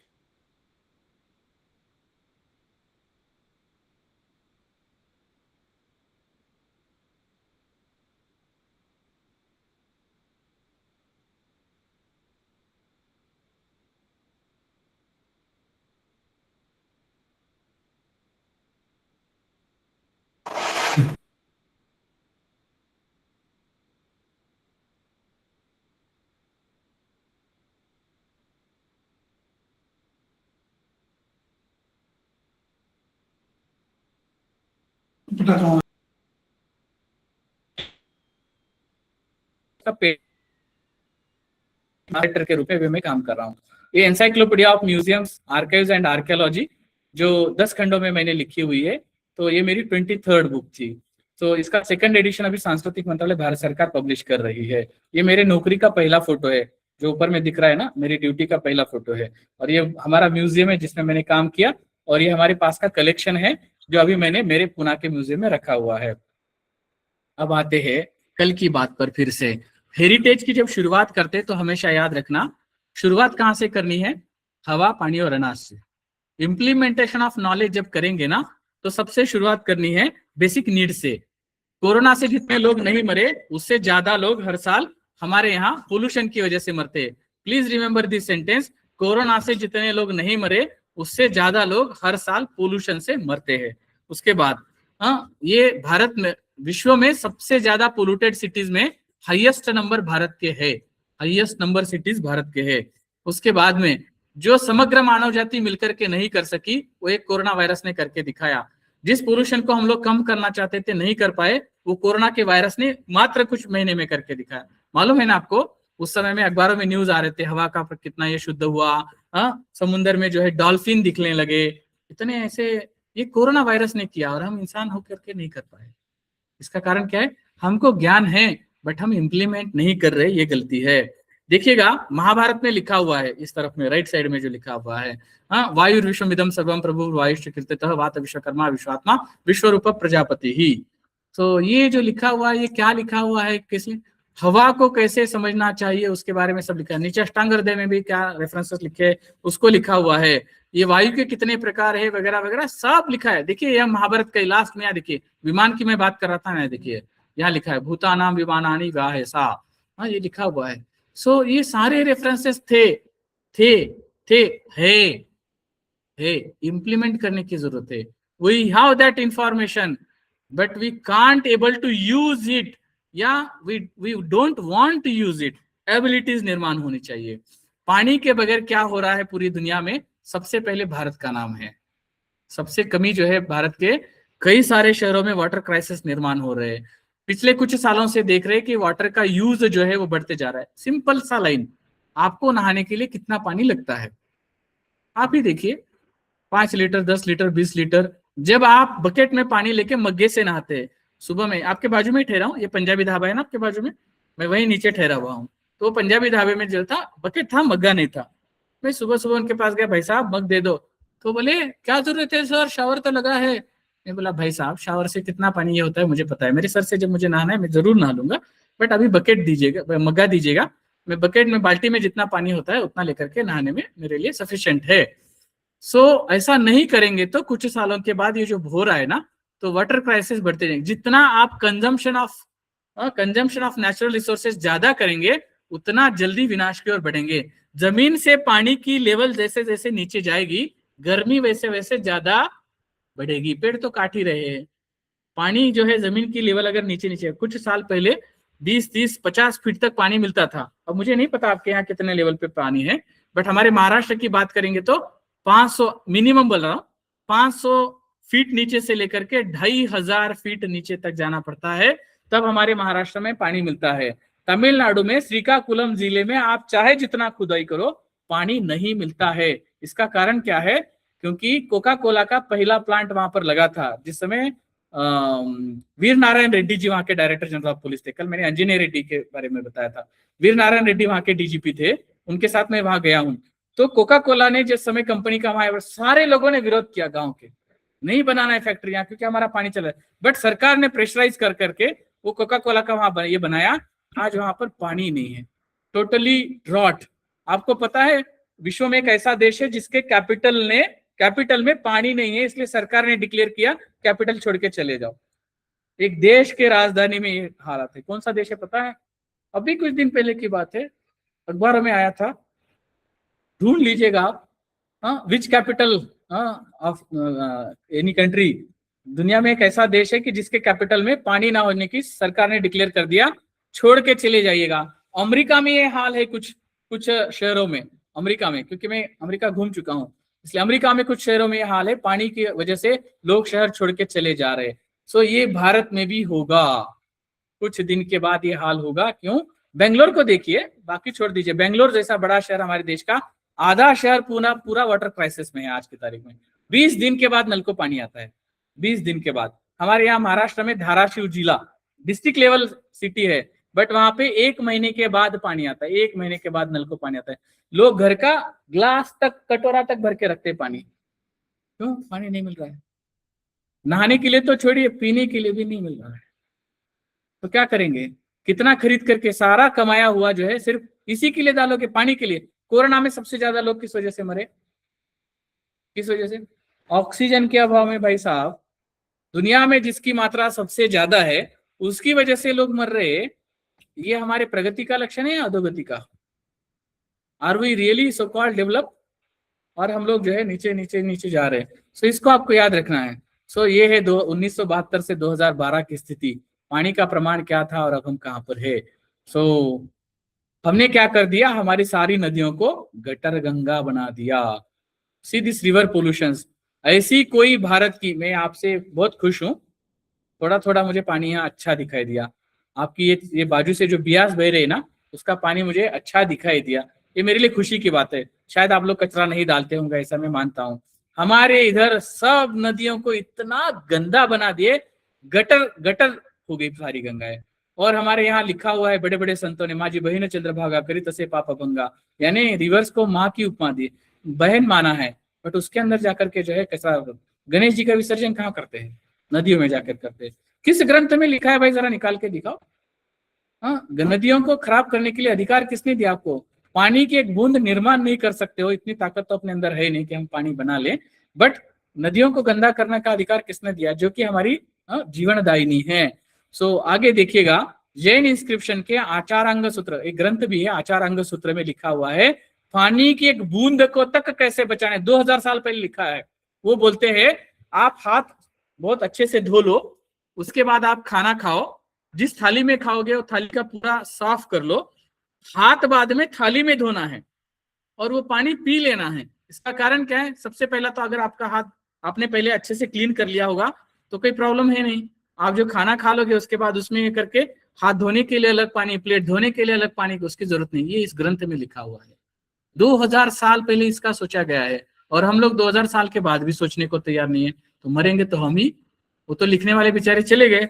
उसके आगे ये लिखा है ऋग्वेद में। हाँ, ऋग्वेद के अंदर इसके बारे में लिखा गया है, अथर्ववेद में लिखा गया है। हाँ, छोटे छोटे किंचित जलमपि पीतम दाहम कष्टम करोति दूरम शुष्कम तपनम हाहाकार जल संरक्षणम परिहारक। ये अथर्ववेद में लिखा, हाँ, हजारों साल पहले। ये देखिएगा, ये वापी कूप तड़ाग चाणक्य नीति में लिखा हुआ है। उसके बाद में लिखा है गुरु ग्रंथ साहिबा में, गुरुदेव की बाणी पानी अनमोल तू जान रे, रही मन पानी राखिए बिन पानी सब सून। कितने कितने तो भी लिखे, बट हम लोगों को सीरियसनेस आना चाहिए। धरोहर ये है। अब आगे चलते हैं भूख के बारे में। दुनिया में भूखमरी से जितने लोग मर रहे हैं, ये देखिएगा 2020 के शुरुआत में 135 मिलियन लोग फूड क्राइसिस में थे। 2020 के बाद 265 मिलियन लोग दुनिया के फूड क्राइसिस में हैं। और ये बता रहे हैं कि हमारी पृथ्वी जो है सबका जीवन सुखी कर सकती है, बट दिक्कत क्या है? The greed greed greed. पृथ्वी हर मनुष्य की, समग्र मानव जाति की जरूरतों को पूरा कर सकती है, बट एक आदमी का लालच भी पृथ्वी पूरा नहीं कर सकती है। ये है हमारे यहाँ पे जो कोरोना काल में लोग मरे, बट उसके पहले भी ऐसे कितनी बीमारियां हमारे यहाँ आई। देखिए, ये है 100 साल पहले का फोटोग्राफ। कितने बच्चे मरे, कितने प्राणी मरे। देखिए, ये पत्थर लगाया हुआ है 1918 में। ये क्या लिखा हुआ है? जिनका नाम भी नहीं पता हुआ है, ऐसे बच्चों का वहां पर ये पत्थर लगा हुआ है। 100 साल पहले का ये फोटोग्राफ है। मास्क लगाकर काम कर रहे हैं 100 साल पहले के, और हम लोगों को बोलना पड़ रहा था भाई मास्क पहन लो। बड़े बड़े लीडर लोग हमको उल्टा पुल्टा सिखा रहे थे। क्षमा करना, जिम्मेदारी की जब बात आती है ना, मैं पहले जिम्मेदार नागरिक बनूं, ये हमको तय करना है। ये देखिए 100 साल पहले के नेशनल आर्काइव से लिए हुए फोटोग्राफ है। 100 साल पहले भी ये मास्क बना रहे थे। आर्मी जो है, पुलिस जो है, सब ये कर रहे थे। कोविड-19 कुछ नहीं है। स्पेनिश फ्लू जैसी बीमारियां जब आई थी, ये देखिएगा, या ब्लैक डेथ जैसी बीमारी, यूरोप की आधी आबादी खत्म हो गई थी, आधी आबादी, ये ब्लैक डेथ की बीमारी में। ये देखिएगा, यहाँ लिखा हुआ है 1346 में। ऐसी सारी बीमारियां, ऐसे सारे आए, हम लोग सुधरे नहीं, हम लोग सुधरने को तैयार है नहीं। क्यों? हम लोगों को अगर कोई बोले सुबह जल्दी उठो तो दुश्मन, ब्राह्मे मूर्ते उत्तिष्ठे तो स्वस्थो रक्षार्थम, यानी सुबह जल्दी उठो, अपने जीवन को अच्छा रखो, बोलेंगे तो बोलने वाला दुश्मन हो जाएगा, है ना। हमारा lifestyle, please adopt that lifestyle which, जो आपको एक अच्छा जीवन दे सके, ऐसा लाइफस्टाइल अडॉप्ट करो। अब हमारी दीदी देखिए, रील वाली दीदी, जब से अकेले खा रही है, हमको नहीं दे रही है, हमें दुख लगता है ना। तो खाना गलत नहीं है, खाओ, अच्छी बात है। कल भी सुबह भी देख रहा था कोई ये खाते, च्युइंगम खाते खाते सीढ़ियों से चढ़ रहे थे, कोई था इसमें से, अपने में से, बट मुझे नहीं दिए, वो दुख है। कल एक दीदी वहां पर जो है कंपाउंड वॉल के ऊपर बैठ के कुछ खा रही थी। मैंने बोला अच्छा अकेले खा रहे हो, हमें भी देना चाहिए, इतना ही बोलने बाकी। वो वहां लिखा है भोजनांते पिबंते तक्रम वासरांते पिबते पेय निशांते च पिबद्वारी त्रिभी रोगों न जायते। सुबह क्या पीना चाहिए? सुबह भोजन के बाद मट्ठा। दोपहर में क्या पीना चाहिए? रात को क्या पीना चाहिए? क्या नहीं पीना चाहिए? वो सब यहाँ लिखा है। रात के अंत में क्या पीना चाहिए? पानी। बट हम लोग क्या करते हैं रात को? दूध। भाई साहब, पचन तो होना चाहिए ना, नहीं तो पेट में गुड़गुड़ गुड़गुड़ गुड़गुड़ शुरू हो जाएगा, है ना। तो ये जो है हमको सीखना है कि मट्ठा पीना है, दूध पीना है, और पानी पीना है। अब यहाँ देखिएगा, आपको जो है ये क्या है ऊपर जो दिख रहा है, जिंजर। कब जिंजर खाना चाहिए, कब नमक खाना चाहिए, कौन सा नमक खाना। आजकल हम जो नमक खाते हैं ना, क्षमा मैं माफी मांगता हूँ, वो मत खाइएगा। अगर मिला तो ये वो वाला जो दिख रहा है ना, उसको खाइए, वो हेल्थ के लिए सबसे अच्छा है। इसको क्या बोलते हैं? Rock salt, correct. हाँ, ये जो है ना आपका पेट साफ रखता है, पूरा सारी गैसेस और ये सारा जो है ये सब क्लीन हो जाता है। तो आपको अगर मौका मिले तो जिंजर, हल्दी और ये मिक्स करके। आपके यहाँ अनार बहुत दिखे मैंने, मुझे अनार इतने पसंद है, बट अनार का सीजन नहीं इसलिए मिले नहीं, बट पेड़ बहुत दिखाई दिए। मुझे इतना पसंद है कि मैं अनार का वो छिलका निकाल करके एक डिब्बे में भरता हूँ, उसके अंदर काला नमक डाल के ऐसे उसमें अंदर थोड़ा जिंजर भी डालता हूँ, दिन भर खाते रहता हूँ म्यूजियम में। जैसे कारण मैं भी इतना ऐसे आदमी हूँ, कोई मेरे सामने बैठा, पूछता हूँ खाना है नहीं, अच्छी बात है चलो, मैं खाते रहता हूँ। म्यूजियम में ऐसे बैठा है सुबह से लेकर शाम तक। मुझे थाली में लेकर के कुछ दाल चावल खाऊं वो आदत नहीं है, बट ऐसे फ्रूट्स ये वो ऐसा खाना, फ्रूट्स माने जो है अवेलेबल वो, ऐसा कुछ नहीं। ये देखिएगा, अब डिजिटल की दुनिया में आ गए हैं, तो डिजिटल की दुनिया में ये सारा जो हम देख रहे हैं अपने आसपास में, वर्ल्ड वाइड डिजिटल इकोनॉमी भी चल रही है ना, सब कुछ चल रहा है। साउंड रिकॉर्डिंग सिस्टम 1877 में आया। ये देखो कोई भाई साहब अभी बाहर से चला गया गाड़ी के ऊपर। ये बना था इंसान को अच्छे सॉन्ग सुनने के लिए। और रात को क्या हो रहा है, रात को मैं दिल्ली में था बहुत दिनों तक, दिल्ली में भी देखा, नागपुर में भी देखा, हमारे पुणे में रात को 2 बजे कोई आता है डर बोल के आवाज ये करके चला जाता है। गाड़ी को ठीक से सायरन नहीं अपना क्या साइलेंसर ठीक से नहीं लगा सकते क्या? यानी जो कर्ण मधुर सुंदर आवाज कान को सुनाई दे इसलिए लगाया था, और हमने क्या क्या लगा दिया। अब आगे चलते हैं, ले लेके या प्रोग्राम करना गलत नहीं है, बट प्रोग्राम से लोगों को डिस्टर्ब करना गलत है।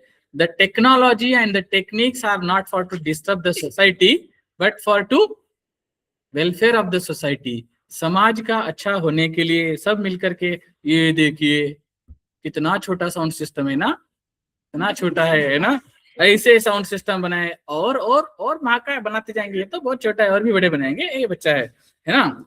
सो साउंड सिस्टम कितना रेस तक जाइए। मैं गया था किसी XYZ के यहाँ पे, वो मुझे बता रहे थे हमारे यहाँ साउंड हम जो है ना इतना तक कर सकते। मैं बोला भाई साहब मार डालने का इरादा है क्या?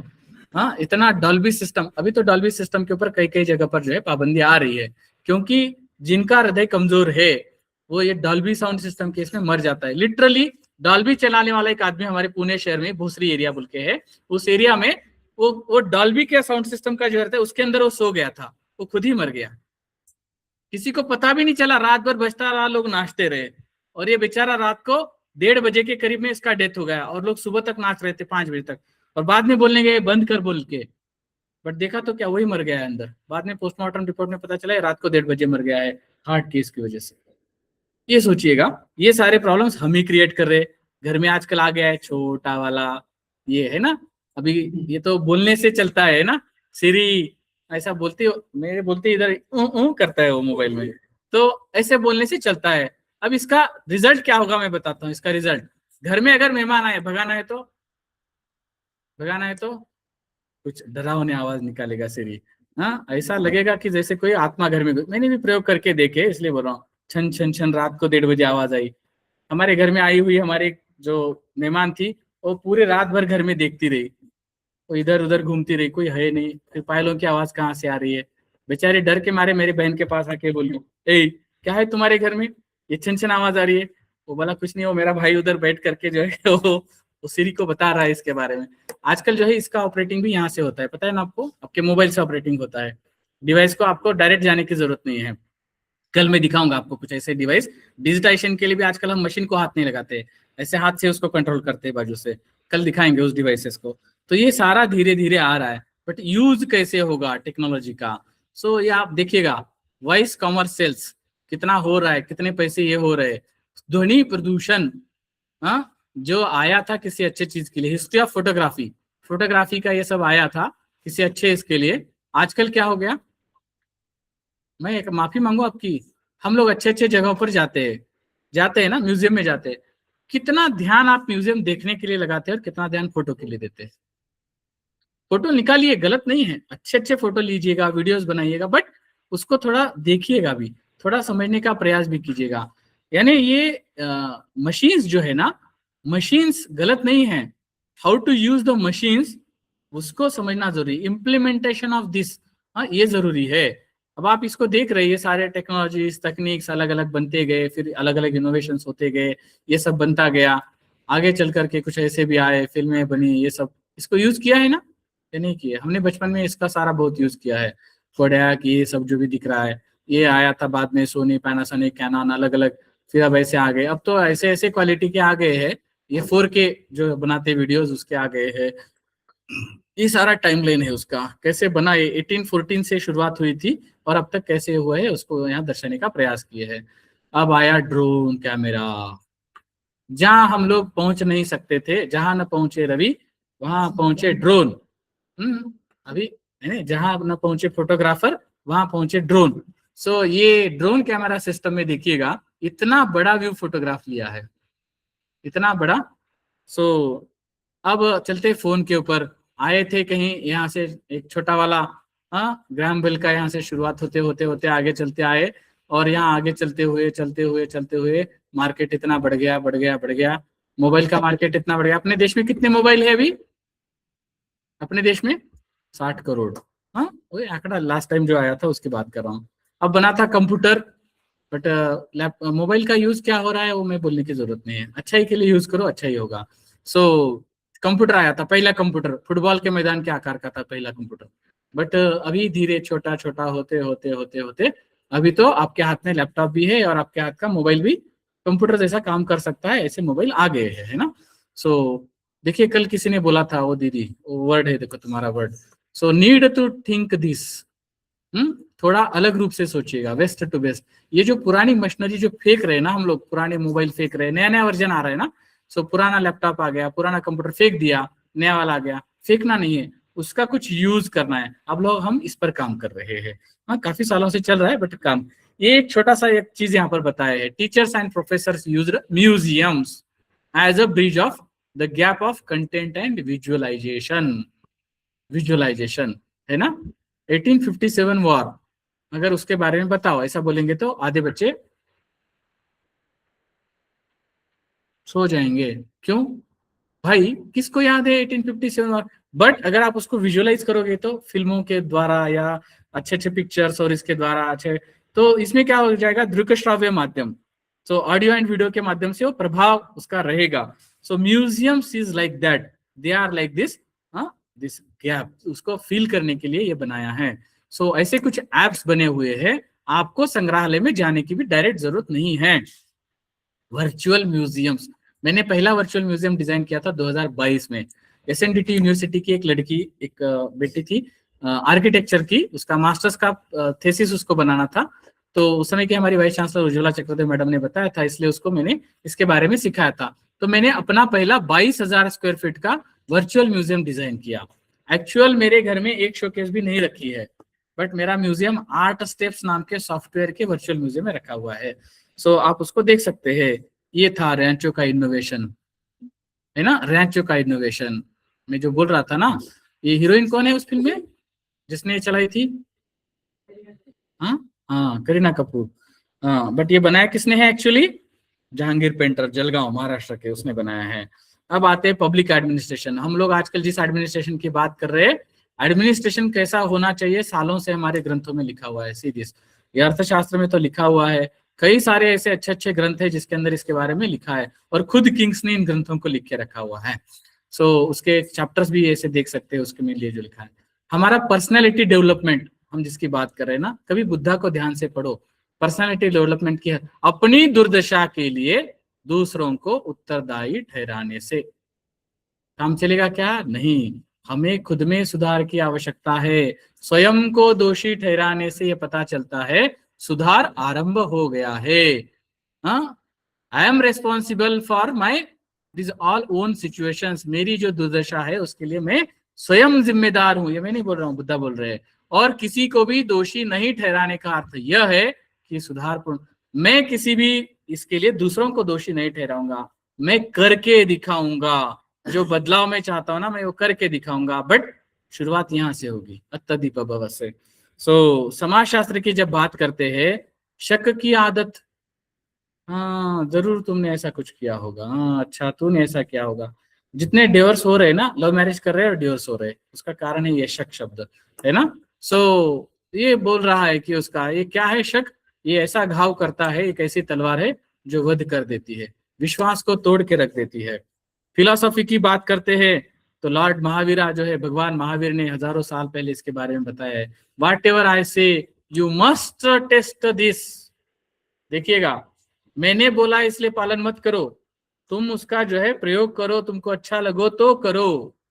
हाँ 2500 साल बाद इसके इसी वाक्य को गांधी ने दूसरे शब्दों में कहा था, my life is nothing but it consist with the experiments of truth. मेरा जीवन कुछ नहीं है सत्य के प्रयोगों के अलावा, मैंने प्रयास किया, आप भी प्रयास कीजिए, आपको अच्छा लगा तो कीजिए, नहीं तो आप बदलाव करके कीजिए। और विनोबा भावे ने भूदान आंदोलन किया। कोई किसी को उस समय में 50 रुपए जेब से नहीं निकाल के देता था, ऐसे समय में 42 लाख एकड़ जमीन दान में पाई। देखिए एक आदमी की ताकत क्या हो सकती है। 42 लाख एकड़ जमीन लोगों ने दान दी उनको, उसमें से 8 लाख एकड़ जमीन उन्होंने भूमिहीन किसानों को बांट दी। बची हुई जमीन पर आज तक की सरकारें, विनोबा की डेथ के बाद आज तक की सरकारें हल भी नहीं चला पाई है। इतना पावर है एक इंसान का, सोचिए। ये होता है, ये है फिलोसॉफी, ये एक्चुअली तत्व ज्ञान है जीवन का। ये 12 शिक्षा है जो जैन धर्म में बताई है। हाँ, सदा जीव की रक्षा करना, और हम सदा जीव की हत्या करना सीखते चल रहे हैं। हाँ, सच्ची बातें कहना, बट कभी कभी झूठ बोलना पड़ रहा है, कभी कभी बोल रहा हूँ मैं, सबको नहीं। सो मांग पूछ कर वस्तु लेना। कल वहां हम ऑफिस में बैठे थे, ये फूल चाहिए थे अथर्व को, आकर के बोला, वो पुष्पगुच्छ जो गिफ्ट दिए थे, तो पूछा कि मैं इसमें से फूल ले सकता हूँ क्या। मैंने कहा मैं मालिक नहीं हूँ, भले मुझे ही दिया गया हो, बट मैं मालिक नहीं हूँ, मैडम आएंगे तब उनसे पूछ करके ले लेना। बाद में दीदी आए तब उनको पूछा, और बाद में आकर के वहां पर वो फूल का बनाए। पूछ कर लेना, क्या फर्क पड़ता है, घर में अपने ही भाई बहन की चीजें होती है। अगर हम क्या करते, मेरे भाई का ही है, ले लो, देखो, बाद में वो आता है एक कान के नीचे बजाता है, क्यों रे मेरी चीज क्यों ले लिया। होता है ना, छोटी सी ही चीज है, प्रेम है ना, भाई है, दे देगा ना आपको, ना बोलेगा क्या, नहीं। बट वो हमारा नाता जो है, ये छोटी छोटी सदाचार का पालन करना धीरे धीरे। 5वीं लाइन बहुत इंपॉर्टेंट है, जो मैंने हमारी रील वाली दीदी को बोला कि मैं अकेला खाने के बजाय मैं सबको बांट के खाऊं। बाजू वाली दीदी को दिया ही होगा, वो तो अच्छी फ्रेंड है। ये आचार अंग सूत्र के बारे में यहाँ लिखा है। हाँ, ये आचार अंग सूत्र के चैप्टर को पढ़िएगा, उसमें क्या लिखा हुआ है, लास्ट में, लास्ट वाला सिर्फ, भाषा विवेक। जब हम किसी से बात करते हैं ना, वो सम्मान होना चाहिए, वो रेस्पेक्ट होना चाहिए, वो प्रेम होना चाहिए। जब क्रूर से बात करते हैं, ईगो आपके अंदर आ जाता है, जब आप दूसरों को तुच्छ यानी बुरा समझकर बात, ऐसा नहीं होना चाहिए। हंसते खेलते रहिएगा, भाषा का विवेक होना चाहिए। अगर ना हो तो बाहर जाने के बाद वही दीदी मेरी पिटाई करेगी नहीं। हाँ, तो ये हमको समझना चाहिए। ये भाषा विवेक जिस दिन इंसान के अंदर आ गया ना, माता पिता से कैसी बात करनी है, अपने गुरुजनों से कैसे बात करनी है, हाँ, अपने आसपास के लोगों से कैसी बात करनी है, तो क्या हो जाएगा, टॉन्ट्स, बाहर जाते ही टीचर के बारे में टॉन्ट मारते, मजाक उड़ाते हैं। ऐसा होना चाहिए क्या, नहीं होना चाहिए। और हम ये जो है धीरे धीरे भाषा विवेक से सीखते हैं। जब हम धातु विज्ञान की बात करते हैं, सामने देखिएगा, इतनी सुंदर धातुओं की मूर्तियों का जो निर्माण किया, ये कहाँ पर है, ये भी हमारे नेशनल म्यूजियम में रखी है। देखिए कितना सुंदर ऑर्नामेंटेशन किया है, उसके हेड गियर से लेकर के उसके पैंजन, पैरों में जो पहना है उसके सुंदरता को देखिएगा। और ये देखिए, ये वेस्ट बंगाल में चंद्रकेतु गेट नाम की जगह है, वहां पर ये मिले हुए हैं। तो उनके कानों की इयररिंग देखिएगा कितने ब्यूटीफुल है, और अलग अलग स्टाइल के हैं, और सभी ऑर्नामेंटेशन उसका। ये सभी जो है हम लोग इम्प्लीमेंटेशन करने के लिए कुछ कोर्सेज चलाते हैं। ऐसे ही कोर्स में हमारा महाविद्यालय हमारे साथ जुड़ा। मैं आपके महाविद्यालय से लता दीदी से पहली बार परिचित हुआ था, इन्हीं कोर्सेज के माध्यम से जो हम ऑनलाइन में चलाते हैं। ये सभी नॉलेज जो भी हमने पाया हुआ है, आने वाली जनरेशन को सहज रूप से देने के लिए ये सब प्रयास चल रहा है। ये नर्मदा रिवर वैली कल्चर मेधा ताई ने लिया था, अभी उनका लेक्चर बाद में होगा। तो ये ऐसे सारे अलग अलग कोर्सेस हम डिजाइन करते हैं। एक बात याद रखिएगा, ये कोर्सेज के लिए किसी तरह का फीस का कोई कंपल्शन नहीं है। हमारी फीस होती है 300 रुपए से लेकर 1000 रुपए तक, बट वो भी आप नहीं दे सकते तो कोई बात नहीं, सिर्फ नीचे एक लाइन लिखिएगा, as per discussion with Bobde sir, इतना ही लिखिएगा, खत्म। और आपका खुद का आधार कार्ड का एक फोटो वहां आईडी सोर्स के रूप में लगाना पड़ता है, लगा दीजिए। 1 रुपए भी फीस चार्जेस नहीं है, बट सीखने की इच्छा होनी चाहिए, सीखने की इच्छा होनी चाहिए, बस इतना कंडीशन है, बाकी कुछ नहीं। ठीक है, सो इस तरह के अलग अलग कोर्सेज डिजाइन करते हुए हम कुछ प्रयास कर रहे हैं। आप सबके आशीर्वाद हो तो और अच्छा काम करने का प्रयास करेंगे। ये वो लास्ट एक लाइन बताता हूँ, what about economics and commerce, सब बातें हो सकती है, भूखे भजन गोपाला नहीं हो सकता है, पैसे तो चाहिए। तो वो लिखा हुआ है, सेवा करते हुए पैसा कैसे कमाया जा सकता है, जिसका नाम मैंने लिया था शेगांव। ये शेगांव है हमारे महाराष्ट्र में, बुल्ढाना डिस्ट्रिक्ट में। लोगों से विनम्रता से प्रेम पूर्वक बात करते हुए, इतनी भीड़ रहती है, इतनी भीड़ रहती है यहाँ पर कि पैसे देने के लिए लोग, सेवा देने के लिए भी लोग आके पूछते हैं।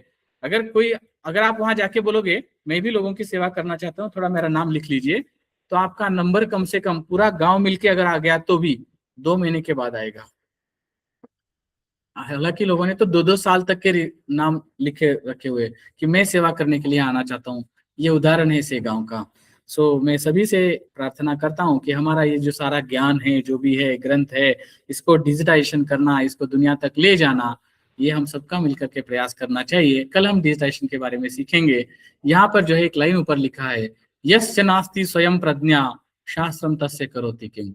मैं चाहे जितनी बड़बड़ यहाँ कर लूं, चाहे जितने ग्रंथ आपके आसपास हो, अगर आप खुद सीखना नहीं चाहोगे तो दुनिया की कोई ताकत आपको सिखा नहीं सकती। यस्य नास्ति स्वयं प्रज्ञा शास्त्रम तस्य करोति किम लोचनाभ्याम विहीनस्य दर्पण किम करिष्यति। आंखें ही नहीं हैं तो दर्पण कितना भी सुंदर होकर कोई फायदा है क्या? सारी उम्र गालिब ये भूल करता रहा, धूल धूल आईने पर जमा थी और चेहरा साफ करता रहा। सो ऐसा ही कुछ है कि हमारे आसपास बहुत अच्छी अच्छी चीजें हैं सीखने के लिए, बस विनम्रता से प्रेम पूर्वक उसे सीखने का प्रयास करते रहिए। कुछ अगर गलत हुआ हो तो कृपया आप मुझे क्षमा कर दीजिए।